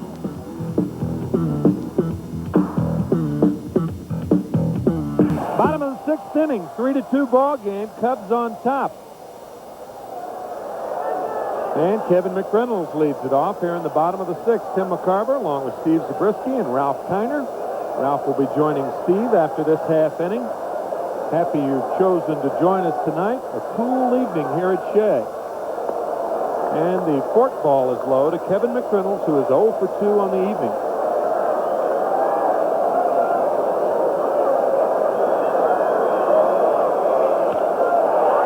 Fly ball, shallow center, Walton in and over, and there's one away. You know, there's only one thing better than a Mets win, and that's celebrating that win with an ice-cold Budweiser. Mets fans, this Bud's for you. I act like just one's drinking Budweiser now. Maybe only one is watching. Keith Hernandez now, who's 1 for 2. Here's the hitter, for instance, to expand on what we were talking about in the top half of this inning. You've got to pitch inside. Keith Hernandez knows that. You never see him wanting to charge the mound. He has never charged the mound for being knocked down, and he's been knocked down a lot. You just don't see it as much in the National League as you do the American League. 1-0 to Hernandez. 2-0. And the reason, my point was that American League hitters should be given credit. If they can push that ball back toward the middle of the plate or the outside part of the plate where they can extend their arms, if they can do that by their protest, why not protest? Even though the protests in a lot of opinions are wrong, it doesn't mean they're not effective. That's right. Why not make the umpires sensitive to that fact and push that ball out over the plate? You got to give the hitters credit, but I think the umpires are too sensitive in that respect. 3-1 to Hernandez. Naturally, hitting guys and throwing to hit guys is a totally different thing than knocking guys down. That's part of pitching, knocking them back off the plate. High, so Hernandez walks. That is walk number 2 given up by Bielecki. So the Mets with a 1-out base runner and a potential go-ahead run represented by the left-handed bat of Howard Johnson. 3-2 Cubs. And Don Zimmer now out of the Chicago dugout. Looks like Calvin Schiraldi, the ex-Met and Red Sox pitcher, is warming up for the Cubs.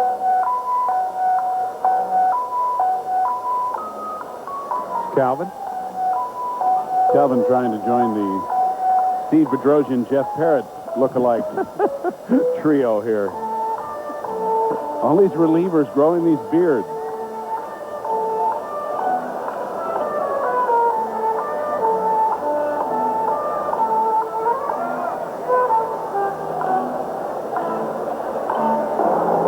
So we may see Mark Grace playing behind Hernandez. Hernandez going across his chest right now, asking Sam Perlazzo to give him another sign. If you're out at the ballpark and you see a major league base runner or hitter do that, what they're doing, generally speaking, is asking the third base coach to give them the sign again.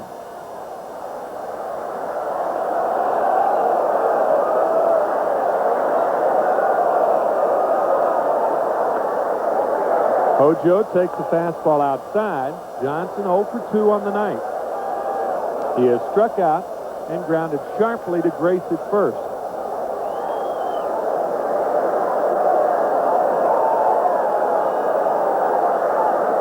Kevin Elster trying to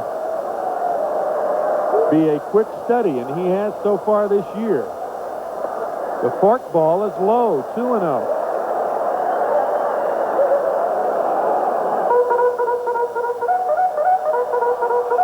Now the pitcher, the Cubs pitcher, is slated to bat 2 in the 7th inning. So what Don Zimmer's probably looking at right now is a double switch should he bring Schiraldi in the game. 2-0 to Johnson. A little looper, right center. Walton, who broke back, now breaks in and makes the play. 2 out. What happens sometimes, no matter how good an outfielder a player may be, is when the ball is hit off the end of the bat, the tendency is to think that it's hit better than it has been. And that's what happened to Walton. That ball looked like it was hit a lot harder than it was, but because it was hit off the bat, the big swing and the sound can fool you in the outfield. But Walton, a good enough outfielder with enough speed to recover easily. Gary Carter doubled and scored the first run in the 5th inning for the Mets. 3-2 Cubs. We're in the 6th. Low, ball 1. Gary 1 for 2 on the night.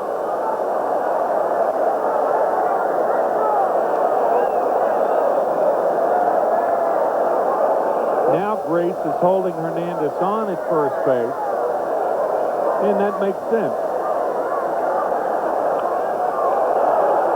Carter fouls it back 1-1. With Johnson batting, he's more apt to pull the ball, so Grace behind Hernandez. With Carter batting, he's more apt to pull the ball too, but he's a right-handed hitter. So Mark electing to stay on the bag and hold Keith on.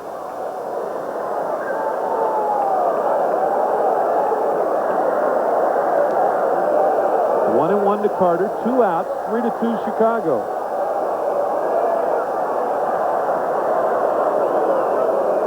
Keith falling back to first base. He didn't have that big a lead. He just fell back. But Keith's not used to guys throwing over there very often because he doesn't try to steal bases. Outside, ball 2. 2 balls and a strike.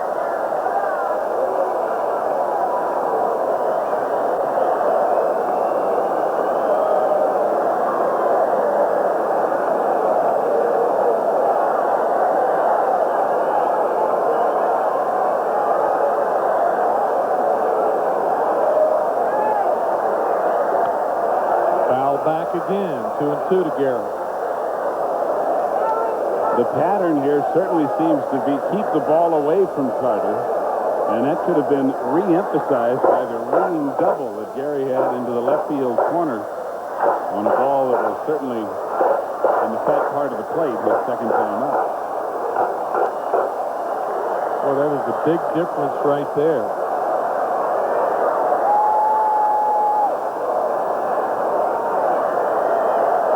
Big difference in April. Gary's hoping that'll be a big difference from May through September also. Hit deep to left. Back is Webster. At the edge of the warning track, makes the play. Carter just missing one. And the Mets fail to score in the 6th. Ralph joins Steve as it's 3-2 Chicago after this word from the 9X Yellow Pages.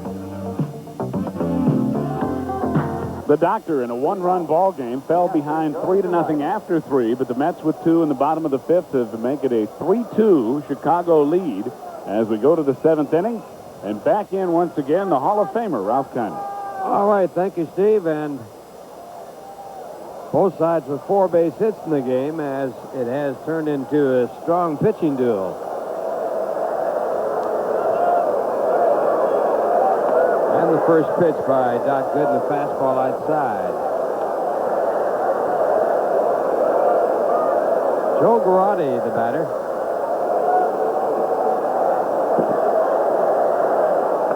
And that pitch again, a fastball, 2 balls, no strikes. Joe walked his first time up. Popped up the second, his second at bat. So he's 0 for 1 tonight. That's a good swing of the fastball and skies it out to the shortstop side. Welster makes the play, one away. Ladies and gentlemen, your attention, please. Well, the record, pardon me, Ralph, the streak and the record may be over, but actually Kevin is setting a new record, I guess, every game that he continues to go. Yeah, it's still going on. Batting for Mike Bielecki, number 11. Keep packing them on. Of course, he's got another record to shoot at. It's a long way off. Consecutive chances without an error. Kevin came in this game at 244. The all-time record, 383, held by Buddy Kerr over 2 seasons. 383 chances without an error. That's amazing. For a shortstop. Amazing for anything, as a matter of fact. It's a long time. Phil Stevenson is pinch hitting. He's 0 for 4 as a pinch hitter. And that pitch, a fastball, 1 ball, 1 strike.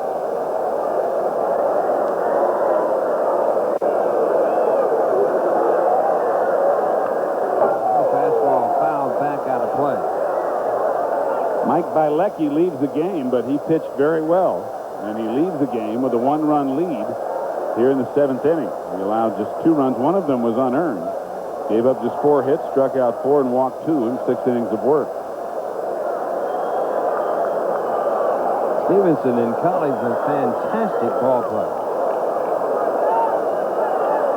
Selected by Oakland in the 3rd round of the 1982 draft. When he graduated from college, he held NCAA career records in stolen bases, 206, games played 288, hits 418, runs 420, 2 base hits 91, runs batted in 322, and walks 300, all in college. NCAA records. That's mighty strong.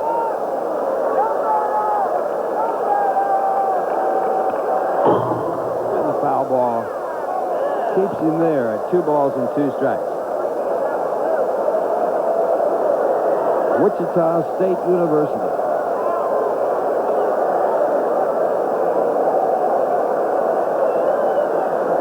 Stevenson's out of Guthrie, Oklahoma.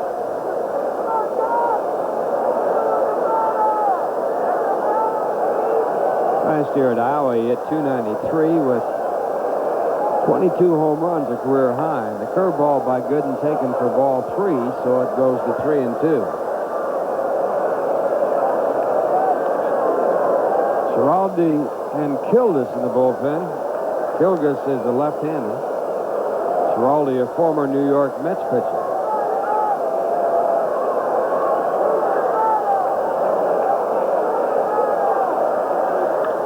And the fastball also hit foul, so the count stays at 3-2. The Mets have a new second baseman in the game. Gregg Jeffries is at second base for Tim Teufel. Teufel slightly strained his right hip flexor muscle when he was going out on the ball down the right field line that was eventually caught by Mookie Wilson. So the Mets have lost Strawberry and Teufel. And here, Gooden has lost the lead of the batter here with 1 out in the 7th. Center fielder, Third walk issued by Doc. 2 of those 3 walks would come in 3-2 curveballs. So Doc has a lot of confidence in that curve. We're going to have a pinch runner. Jackson will be the pinch runner. Darren Jackson, who was with the Cubs last season. Ladies and gentlemen, your attention, please. Running for Phil Stevenson, number 30. Phil Stevenson, who made a career in college out of getting walks with an all-time NCAA record, does it here against the Mets in his first appearance against New York. And that puts a runner at first base with Jerome Walton, the batter. And Walton swings and fouls the ball down the right side. Over there is Mookie Wilson. He has some room, and he makes a nice play.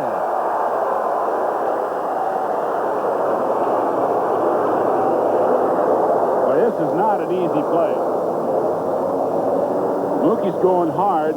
He has to because this ball is slicing away from him off the right-hander's bat. But Mookie is able to not run into the fence and reach over, aware of where he is, and make the play. So 2 men away. And that'll bring up Mitch Webster. Cubs leading 3-2, top of the 7th inning. Cubs getting 2 runs in the first and 1 more in the third, and Webster contributing to the Cubs' cause, scored 1 of the runs in the first and 1 of the runs in the third. Walked in the first inning and scored, doubled in the third and scored. A good fastball right down the pipe. Or here in this area, you can say right down the turnpike. Right down the Grand Central. Right down there. 1 strike the count.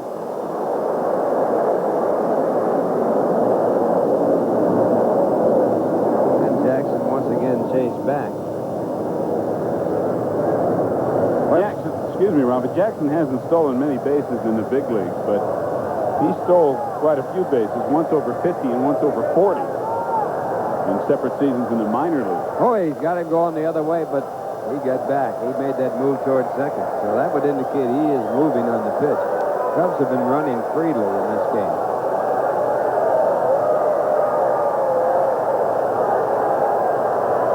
Mitch Webster happy to be with the Cubs. Trying to pitch out, nothing on. He said his entire Major League career was in Canada, and it's great not to have to listen to 2 national anthems every day. Start the ball game 2 minutes earlier. Well, Davy Johnson knows that the problem that the Mets have, and particularly Doc Gooden, is the long windup and the freedom, and Jackson was moving again towards second, that clubs take when Doc is pitching and running. But the Cubs are doing this by design under Don Zimmer. They entered this game leading the National League in stolen bases with 19. They've stolen 2 in 2 attempts tonight, so they have 21 already this year. 1 ball, 1 strike. Gooden again to first, and again the runner is leaning toward second, and now the pickup by Gooden is fired on down to second, but not in time, and on the air, charge to Doc Gooden on the bad throw to first. Cubs get their runner down to second base. Second error of the game, and both of them have been on the doctor. And the ironic thing about this is that Hernandez caught that ball. I think Jackson would have been called out.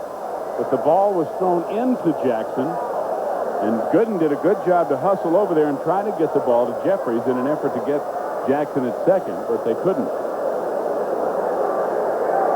Watch the throw to first. Hernandez goes in.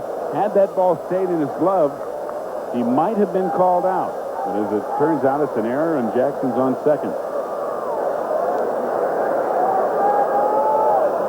So a runner in scoring position. The count 1 ball, 1 strike, 2 men away, and there's a drive to right. Mookie will have to hurry. It's way back. Wilson to the wall, and he makes the play, and he is miraculously not hurt as he made a spectacular catch to end the inning. Mookie Wilson, what a play.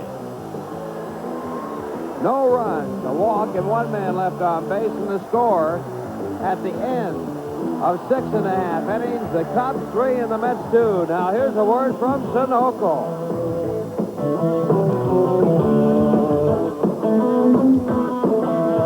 Mets fans, travel in style with the New York Mets flight bag, courtesy of Liberty Travel. On Wednesday, April 26th, when the Mets host the Braves, all fans 15 and over will receive a beautiful flight bag featuring the #1 Mets logo. You'll also receive a $25 coupon valid on Liberty Travel packages.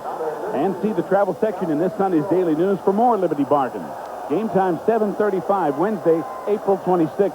Tickets available at all Ticketron locations, Shea Advanced Ticket Window, or you can call 718-507-TIXX for ticket information. What can you say about the play Mookie Wilson made to end the top half of the 7th inning? Wilson, if you remember, on the ball hit up by the previous batter, Jerome Walton, made a running catch down the right field line in foul territory. Now off the bat of Mitch Webster, Mookie goes back and somehow makes the catch, and as you said, Ralph, somehow doesn't get hurt. Remember Tuesday night, Phillies rookie Ron Jones running for a ball, running into the wall, and now has to have his knee operated on. And the Mets have seriously considered since Tuesday night padding the outfield wall. The same thing could have easily happened to Mookie. And the Mets coming up in the bottom of the 7th inning, trailing by a score of 3-2. And it's Calvin Schiraldi as the new pitcher for the Cubs. Schiraldi, a former New York Mets pitcher. And the fastball is taken outside, ball 2. Schiraldi also with the Boston Red Sox and well remembered for the 1986 World Series, which the Mets won with a fantastic comeback. In the 6th game, Schiraldi was the losing pitcher in that one. And it's ball 3. Calvin Elster, 1 for 2 tonight to lead it off for the Mets. They trail by 1.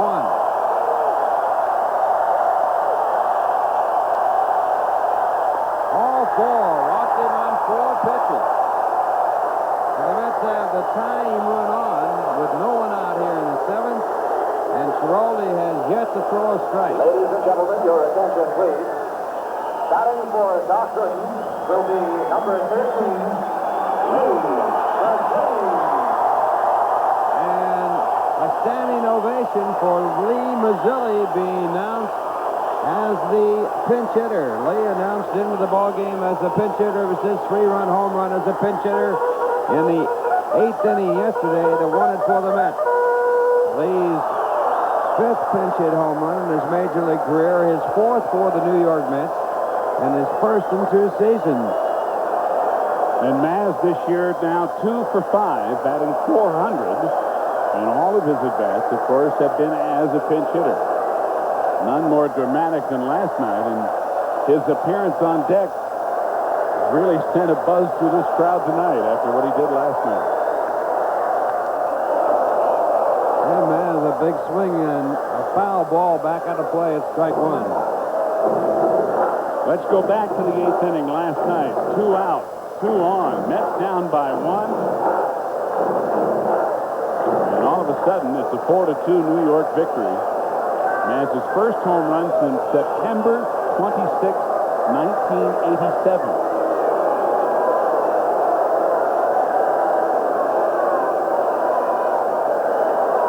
In the on-deck circle is Lenny Dykstra. Mets trailing by 1. And the Mets have Roger McDowell throwing in the bullpen. Billy betting for Dwight Gooden, so Gooden out of the ball game, and on the losing side of this game, in spite of giving up only 4 hits. The Mets had only 4 hits off Mike Bielecki, who left the game after 6 innings of work. And the pitch, ball 1, 1 ball, 1 strike.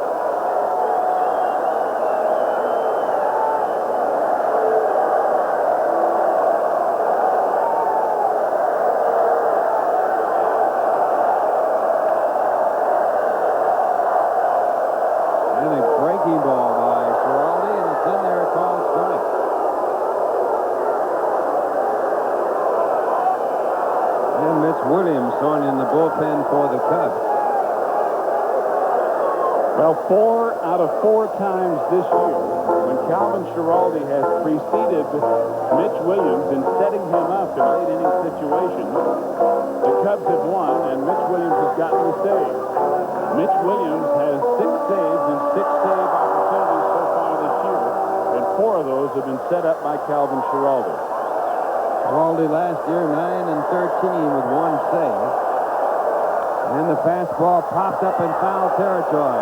Over there is Van Flaw, and he makes the catch. So this time, Mazzilli is out, and Elster back to first. That'll bring up Lenny Dykstra.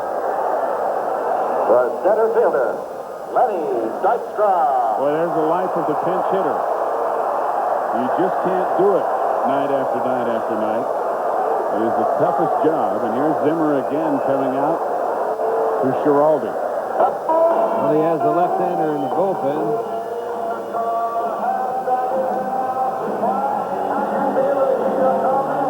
Mazzilli with the big hero behind him in yesterday's today's game, and now popping up in foul territory for the first out here in the bottom of the 7th inning, and Schiraldi out of the game. So with a new pitcher coming in, let's pause for this word from your Chrysler Dodge dealers. Williams certainly qualifies as a left-handed relief pitcher, all of whom must have some idiosyncrasy of some kind. He may be the only big leaguer who travels on the road with his own bowling ball. But he has done the job so far with a sparkling 1.29 ERA, 6 saves and 6 opportunities. He's got the 7th opportunity here. But the amazing thing about his stats, Ralphie, opponents are batting .355 against Mitch Williams, even though he has 6 saves and 6 opportunities. He's given up 11 hits in his 7 innings of work so far. That is really a contrast. Last year with Texas, he was 2-7 with 18 saves in 67 games. And now he'll be working to Lenny Dykstra as his first batter. First time the Mets have faced Mitch Williams and the fastball for ball 1. Williams, originally selected by San Diego in the 8th round of the 1982 June draft. He was drafted out of the minor leagues by Texas. They looked at him in spring training and returned him, and then later on he was traded to Texas. Elster represents the tying run. He was traded to the Cubs. Excuse me, Ralphie.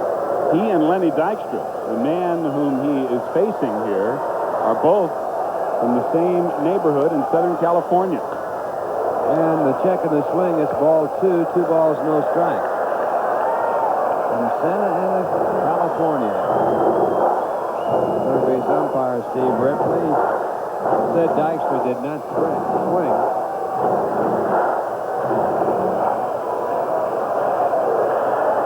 On deck batter Gregg Jeffries, who replaced Tim Teufel at second defensively. And it's ball 3.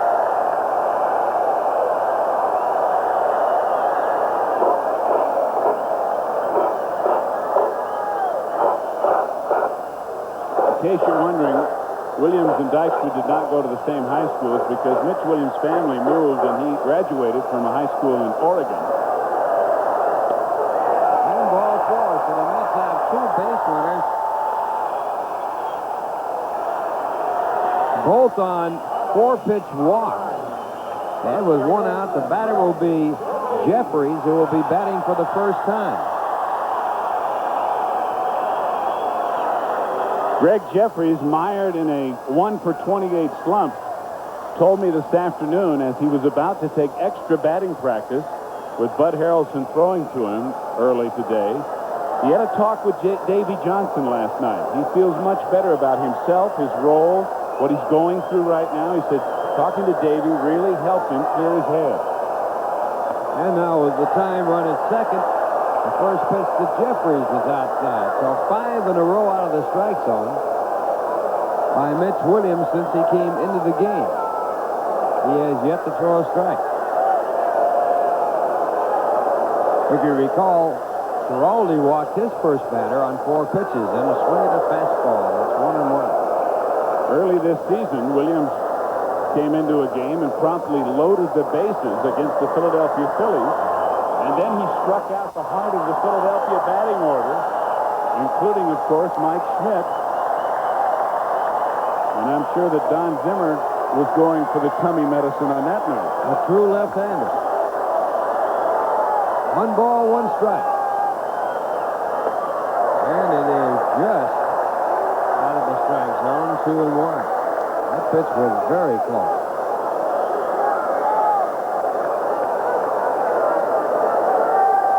Two managers, both veteran ball players in the major leagues, Davey Johnson and Don Zimmer.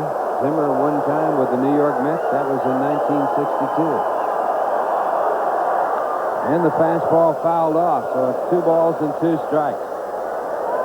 And Mookie Wilson on deck. Mookie making a spectacular play to end the top of the 7th inning and save a run. So the Mets are within 1. They have the time run at second, the potential go-ahead run at first base.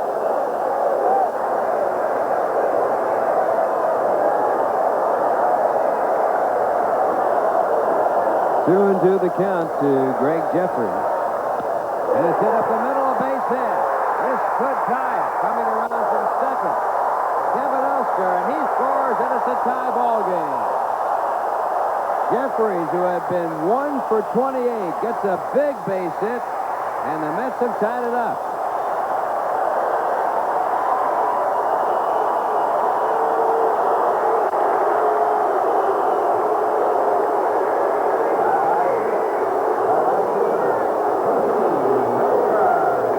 Struggling as a hitter, you want to concentrate on taking the ball up the middle. This could not be more up the middle, as Mitch Williams, who was down after the pitch, could do nothing about it. And there is no better way to try to break out of a slump than get a big RBI base hit. And now Mookie Wilson, the batter, and he takes for ball one. And Mitch Williams pitching behind the hitter. That's taking advantage of the 2 walks, one by Schiraldi and one by Williams. They have runners at first and third with 1 man out. And a strike call, 1-1.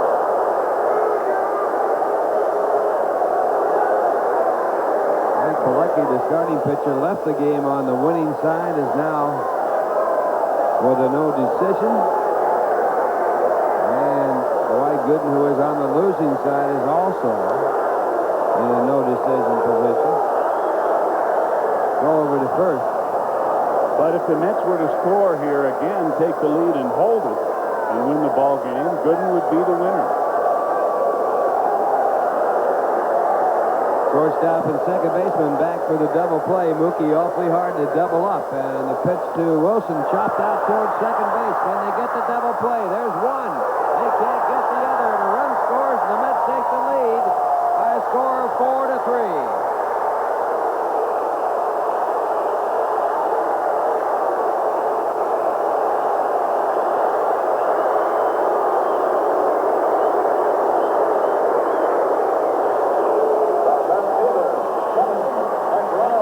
You called it, Ralphie, the double play very difficult, even though Mookie Wilson's batting right-handed.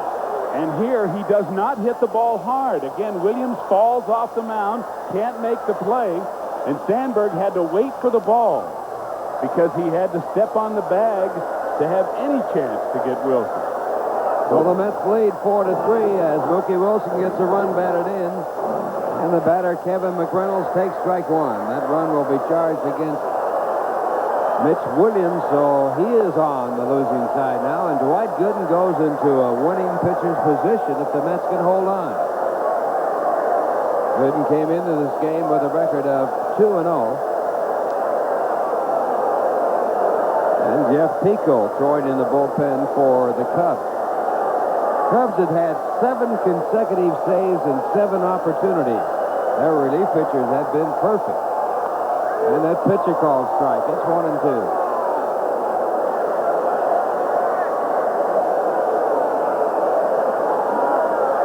And the Cubs came into this game leading the National League with a record of 8-5. And picked off at first is Mookie Wilson. Battle in the inning, but the Mets score 2 runs to take the lead on 1 base hit. No one left on base. The score at the end of 7. The Mets 4 and the Cubs 3. Now here's a word from Budweiser. Here's Roger McDowell in relief of Dwight Gooden, who now stands to be the winner if the Mets can hold on. Roger, with a record of 0-0 and a 2.7 ERA, has not picked up the save. He has not worked that much, just 3 1/3 innings. And his first batter will be Ryne Sandberg. As the Mets lead it by a score of 4-3. The Mets 4 runs on 5 hits. Leading off the second Cubs baseman, have 2 Ryne runs Sandberg. on 4 hits. And the Cubs have not had a base hit since the 3rd inning. All 4 of the hits coming in the first 3 innings. Sandberg 1 for 3, a single in the first.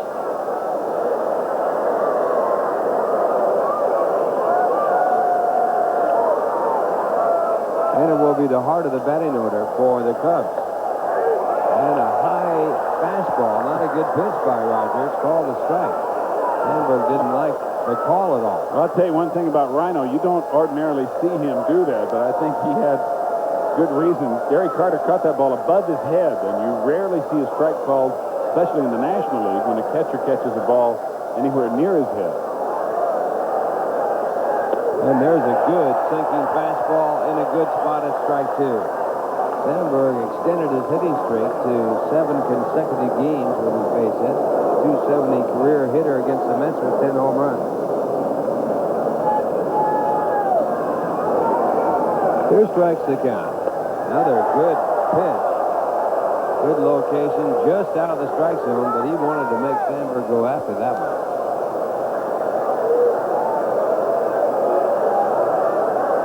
1-2 pitch, and he's back out there again. It just does miss outside. 2 balls, 2 strikes.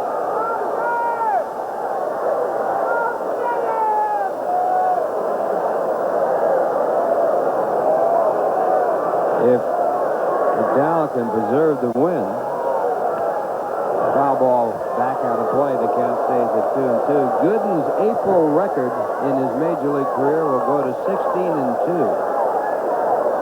And on Thursdays, he will have been 9-2. Wonderful stat dug out and printed by Jay Horwitz. 9-2 on Thursday. Of course, that depends on the phase of the moon. But never on Sunday. Chopped out to McDowell, and Sandberg is out. McDowell, one of the best fielding pitchers that ever hit the scene. Roger really played that well, too. He did not try to do too much. He waited for the ball to get to him. The pitcher is so close to the hitter that when a ball is tapped back, your first inclination is that you think it's going to get to you before it really does. You see right now, Roger gets himself together and he waits for the ball to come to him, knowing that he has time and doesn't rush the play. Just like Kevin Elston. Exactly. So now 1 away, and the dangerous Andre Dawson, the batter. Dawson 2 for 3 tonight. And the first pitch, ball 1.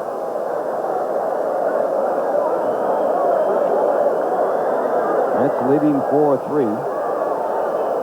And it's really the Mets 4 and Dawson 3, because Dawson has driven in all the Cubs' runs. His last time up, he hit a shot to Howard Johnson. And Hojo made a great play on to throw him out, or he'd have his 3rd hit. 299 career home runs. A 2-0 pitch and a good sinking fastball right there. 2-1. What you are seeing tonight, this late, hard action on Roger McDowell's pitches, is what was missing during spring training when Roger struggled a great deal. He's got it tonight. Back again, and strike 2, another perfect pitch by Roger McDowell.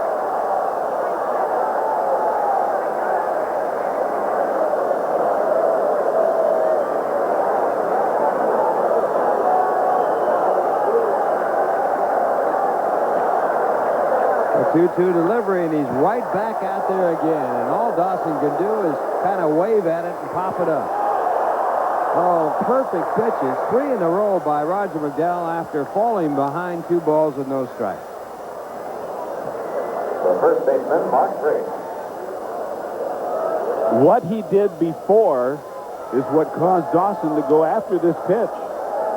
Andre has no choice with 2 strikes. He has to try to at least foul it off. Hopeful, of course, that it would go out of play, but it did not. Roger McDowell got himself to that point with great success. Now the batter is Mark Grace, and he gets the sinking fastball that is out of the strike zone for ball 1. Grace 0 for 3, and a good play on his ground ball back in the 6th by Teufel to throw him out at first base. There's a good sinker. 1-1, good movement.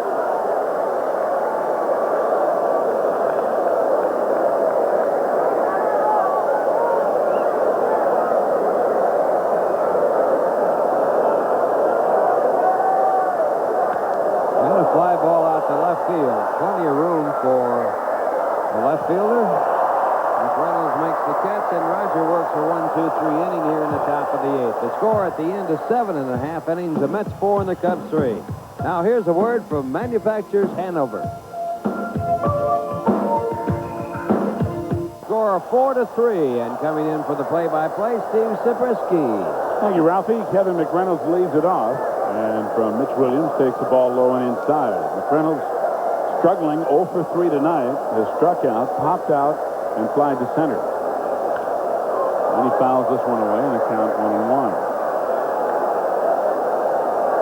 McReynolds entered the game hitting .234. His average now down to .220 with his 0 for 3. For his career, he's hit the Cubs well. A little bit high, 2-1. Mitch Williams won more games in the state of Oregon as a high school pitcher than any pitcher ever. And McReynolds with a base hit to left field, and it gets by Webster. McReynolds cruises into second. And I think they're going to score that. They are. A single and an error. Well, this fastball really hit hard by McReynolds as he gets right on top of it. Webster over, tries to pick it up, and it goes through him, so that'll be an error. Second error for the Cubs. The Mets have made 2, and the Mets have an insurance run at second with no one out, and Keith Hernandez coming up. Cubs now have made 18 errors this year, and this is their 14th game. That better than 1 per game schedule is not what you want defensively. Hernandez hitting .233, 1 for 2 tonight, plus a walk. He singled to right center his first time up in the second inning. Keith again tonight batting in the 5th spot in the batting order. He's appeared to have a little more success there when he has been in it. Ball 1. Here's a tough spot for Keith, a hard-throwing left-hander. He's got to try and pull that ball so he can move the runner over to third with no one out here.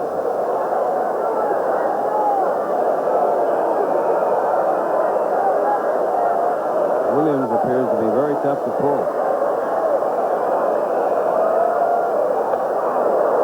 Got up and in with a fastball to Hernandez, and Keith couldn't catch up to it. 1 ball, 1 strike.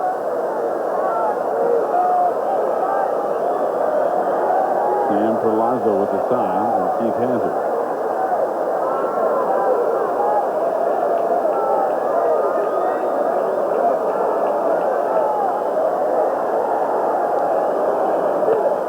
Again, an inside fastball, and it's 1-2. Keith asked him whether or not it was in the strike zone. He's had 2 pitches to pull, both inside pitches.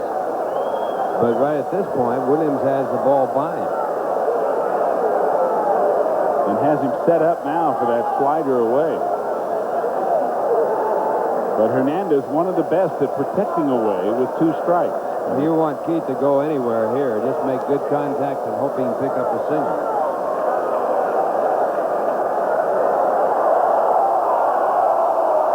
Williams gets the obligatory balk call from the home crowd.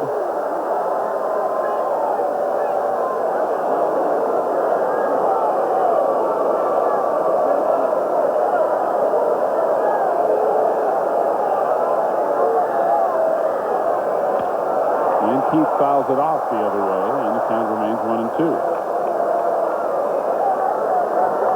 McReynolds at second with nobody out. We're in the bottom of the 8th inning, and the Mets are leading the Cubs 4-3.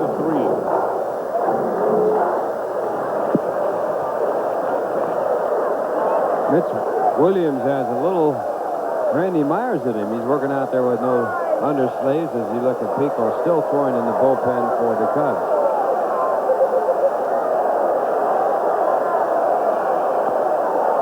Blowing away, and a good play by Schiraldi. 2 balls, 2 strikes. Well, I mentioned it before. He is a left-handed relief pitcher, and by nature, they tend to be a little different. At least he's not wearing his bowling shirt. What if he uses a 2-finger or 3-finger grip? Fouled away again. Still 2-2 to Hernandez.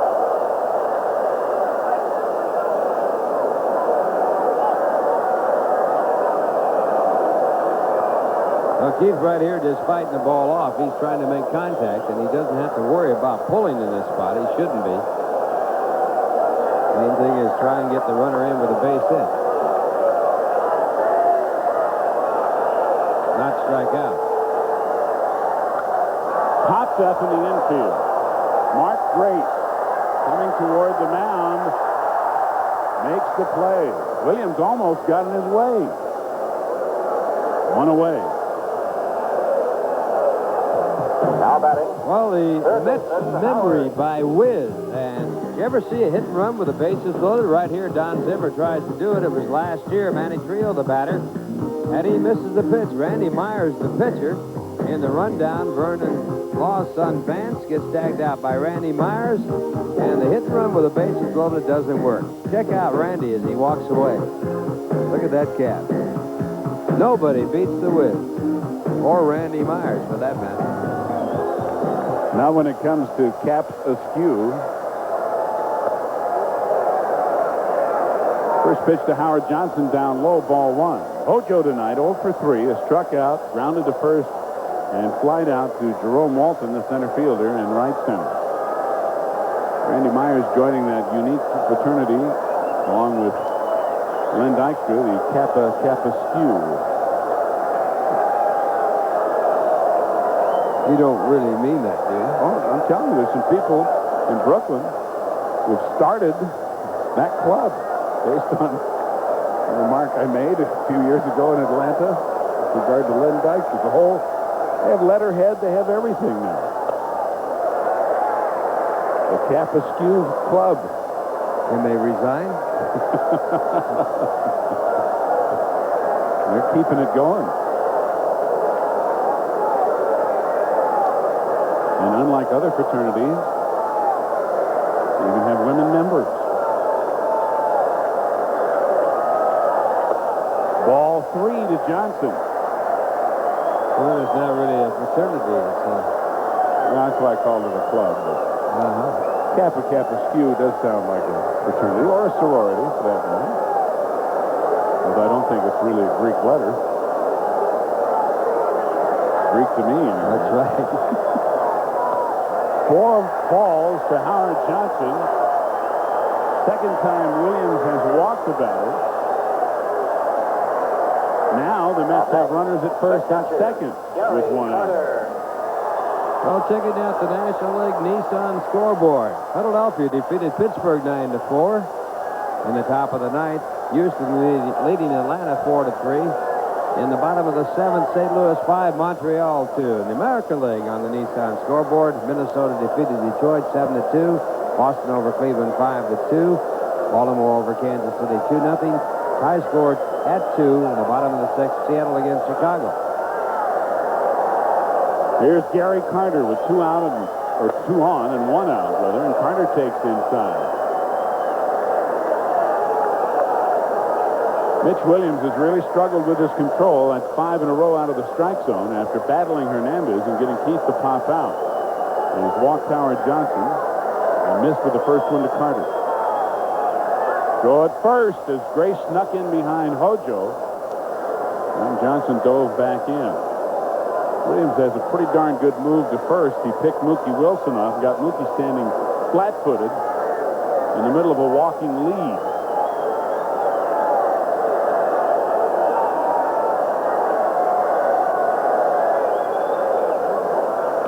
Carter hits it high and deep to left.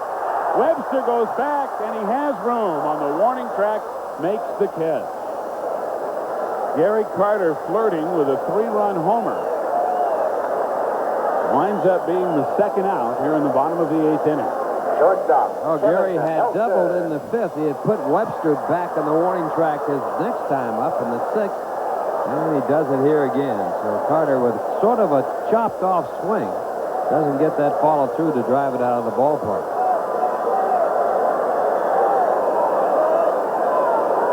Bob Sykes, the assistant trainer, having some fun with Gary about it. And Kevin Elster, the batter, who's 1 for 2 plus a walk, and he flies one to right field. Andre Dawson hardly has to move. And the Mets fail to score here in the 8th after threatening. They leave 2 on a base hit and a walk. We go to the 9th with the Mets still leading the Cubs 4-3 after this for Reebok. Nothing like a one-run ball game in the 9th. Mets 4-3. Law on the night is 0 for 3. Struck out, fly deep to left, and fly to shallow right. And the sinker just misses ball 1.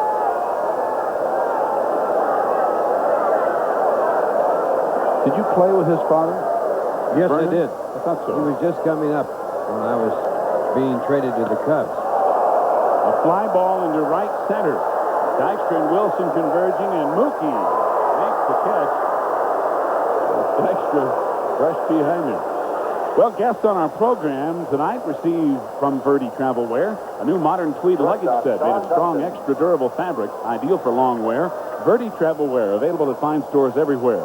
Also, a Sharp remote-controlled compact disc player with 8 times oversampling and 20-track programmability. A new point of view from Sharp Audio. Your basic, not your basic compact disc. A good one. 1 out, nobody on in the 9th for Sean Dunston, who's 0 for 3. He is grounded out all 3 times up. And he grounds one right off his foot.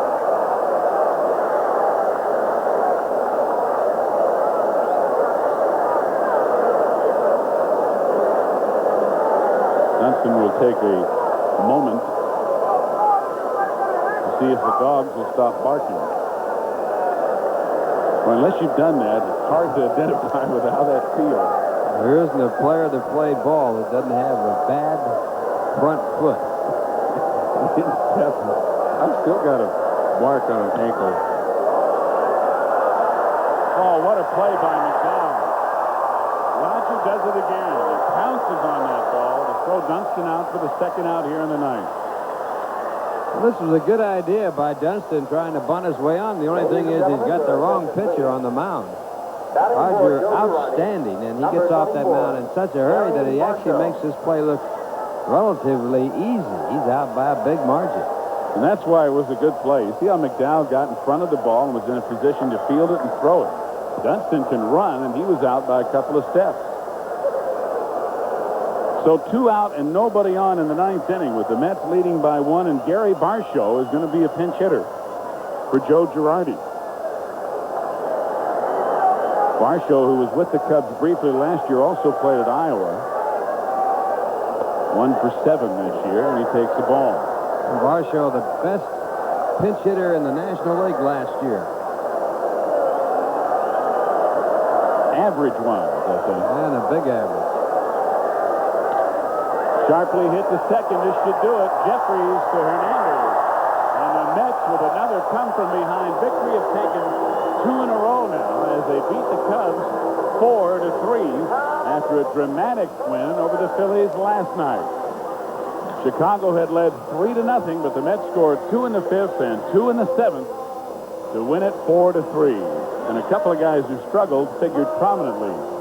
And Doc Gooden, with the victory, will donate $1,000 to the Carlton Manor in St. Petersburg. Another children's hospital benefits from the Doc's 3rd victory of the year. Ralph and I will be back to Shea with a wrap-up for you. Stay with us. We're back after this for Dodge. Steve Zabriskie and Ralph Kiner back with you at Shea Stadium, where the Mets have won their 2nd in a row. Struggling this year, winning this ball game 4-2, and a couple of big wins the last couple of nights. And tonight, Ralph, a couple of guys who have been struggling contributed mightily with their bat, and Jeffries in particular coming off the bench. Well, Jeffries was sort of forced into the ball game because Teufel injured himself. He came up for the first time and singled through the middle to get a big base hit to top the ball game. And Mookie Wilson with a brilliant play in the outfield and also drove in what proved to be the go-ahead run and winning run in the game. And Mookie is the Budweiser player of the game. This is a great catch he made, and one of a couple that Mookie made in the outfield. He also beat out what could have been a double play ball to cause the winning run to score in the 7th inning as the Mets will come from behind to win it 4-3. We'll be right back with a final word after this word from Bud Light. 6 hits and 2 errors. The Cubs 3 runs, 4 hits, and 2 errors as well. Dwight Gooden, the winning pitcher, goes 7. His record is now 3-0 on the year.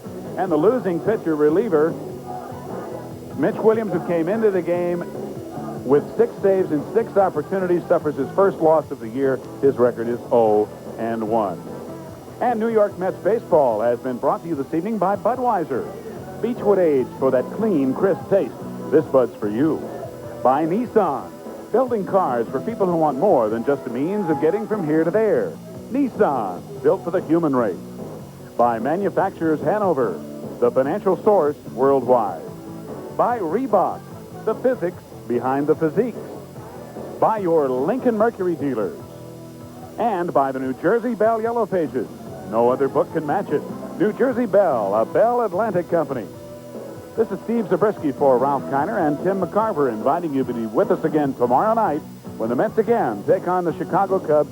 We'll be on the air with you at 7:30 Eastern Time right here on WWOR-TV. The announcers on the preceding telecast were approved and contracted for by Sterling Doubleday Enterprises. And as always, Mets baseball is a production of WWOR-TV Sports. Until tomorrow night at 7:30, good night, everybody.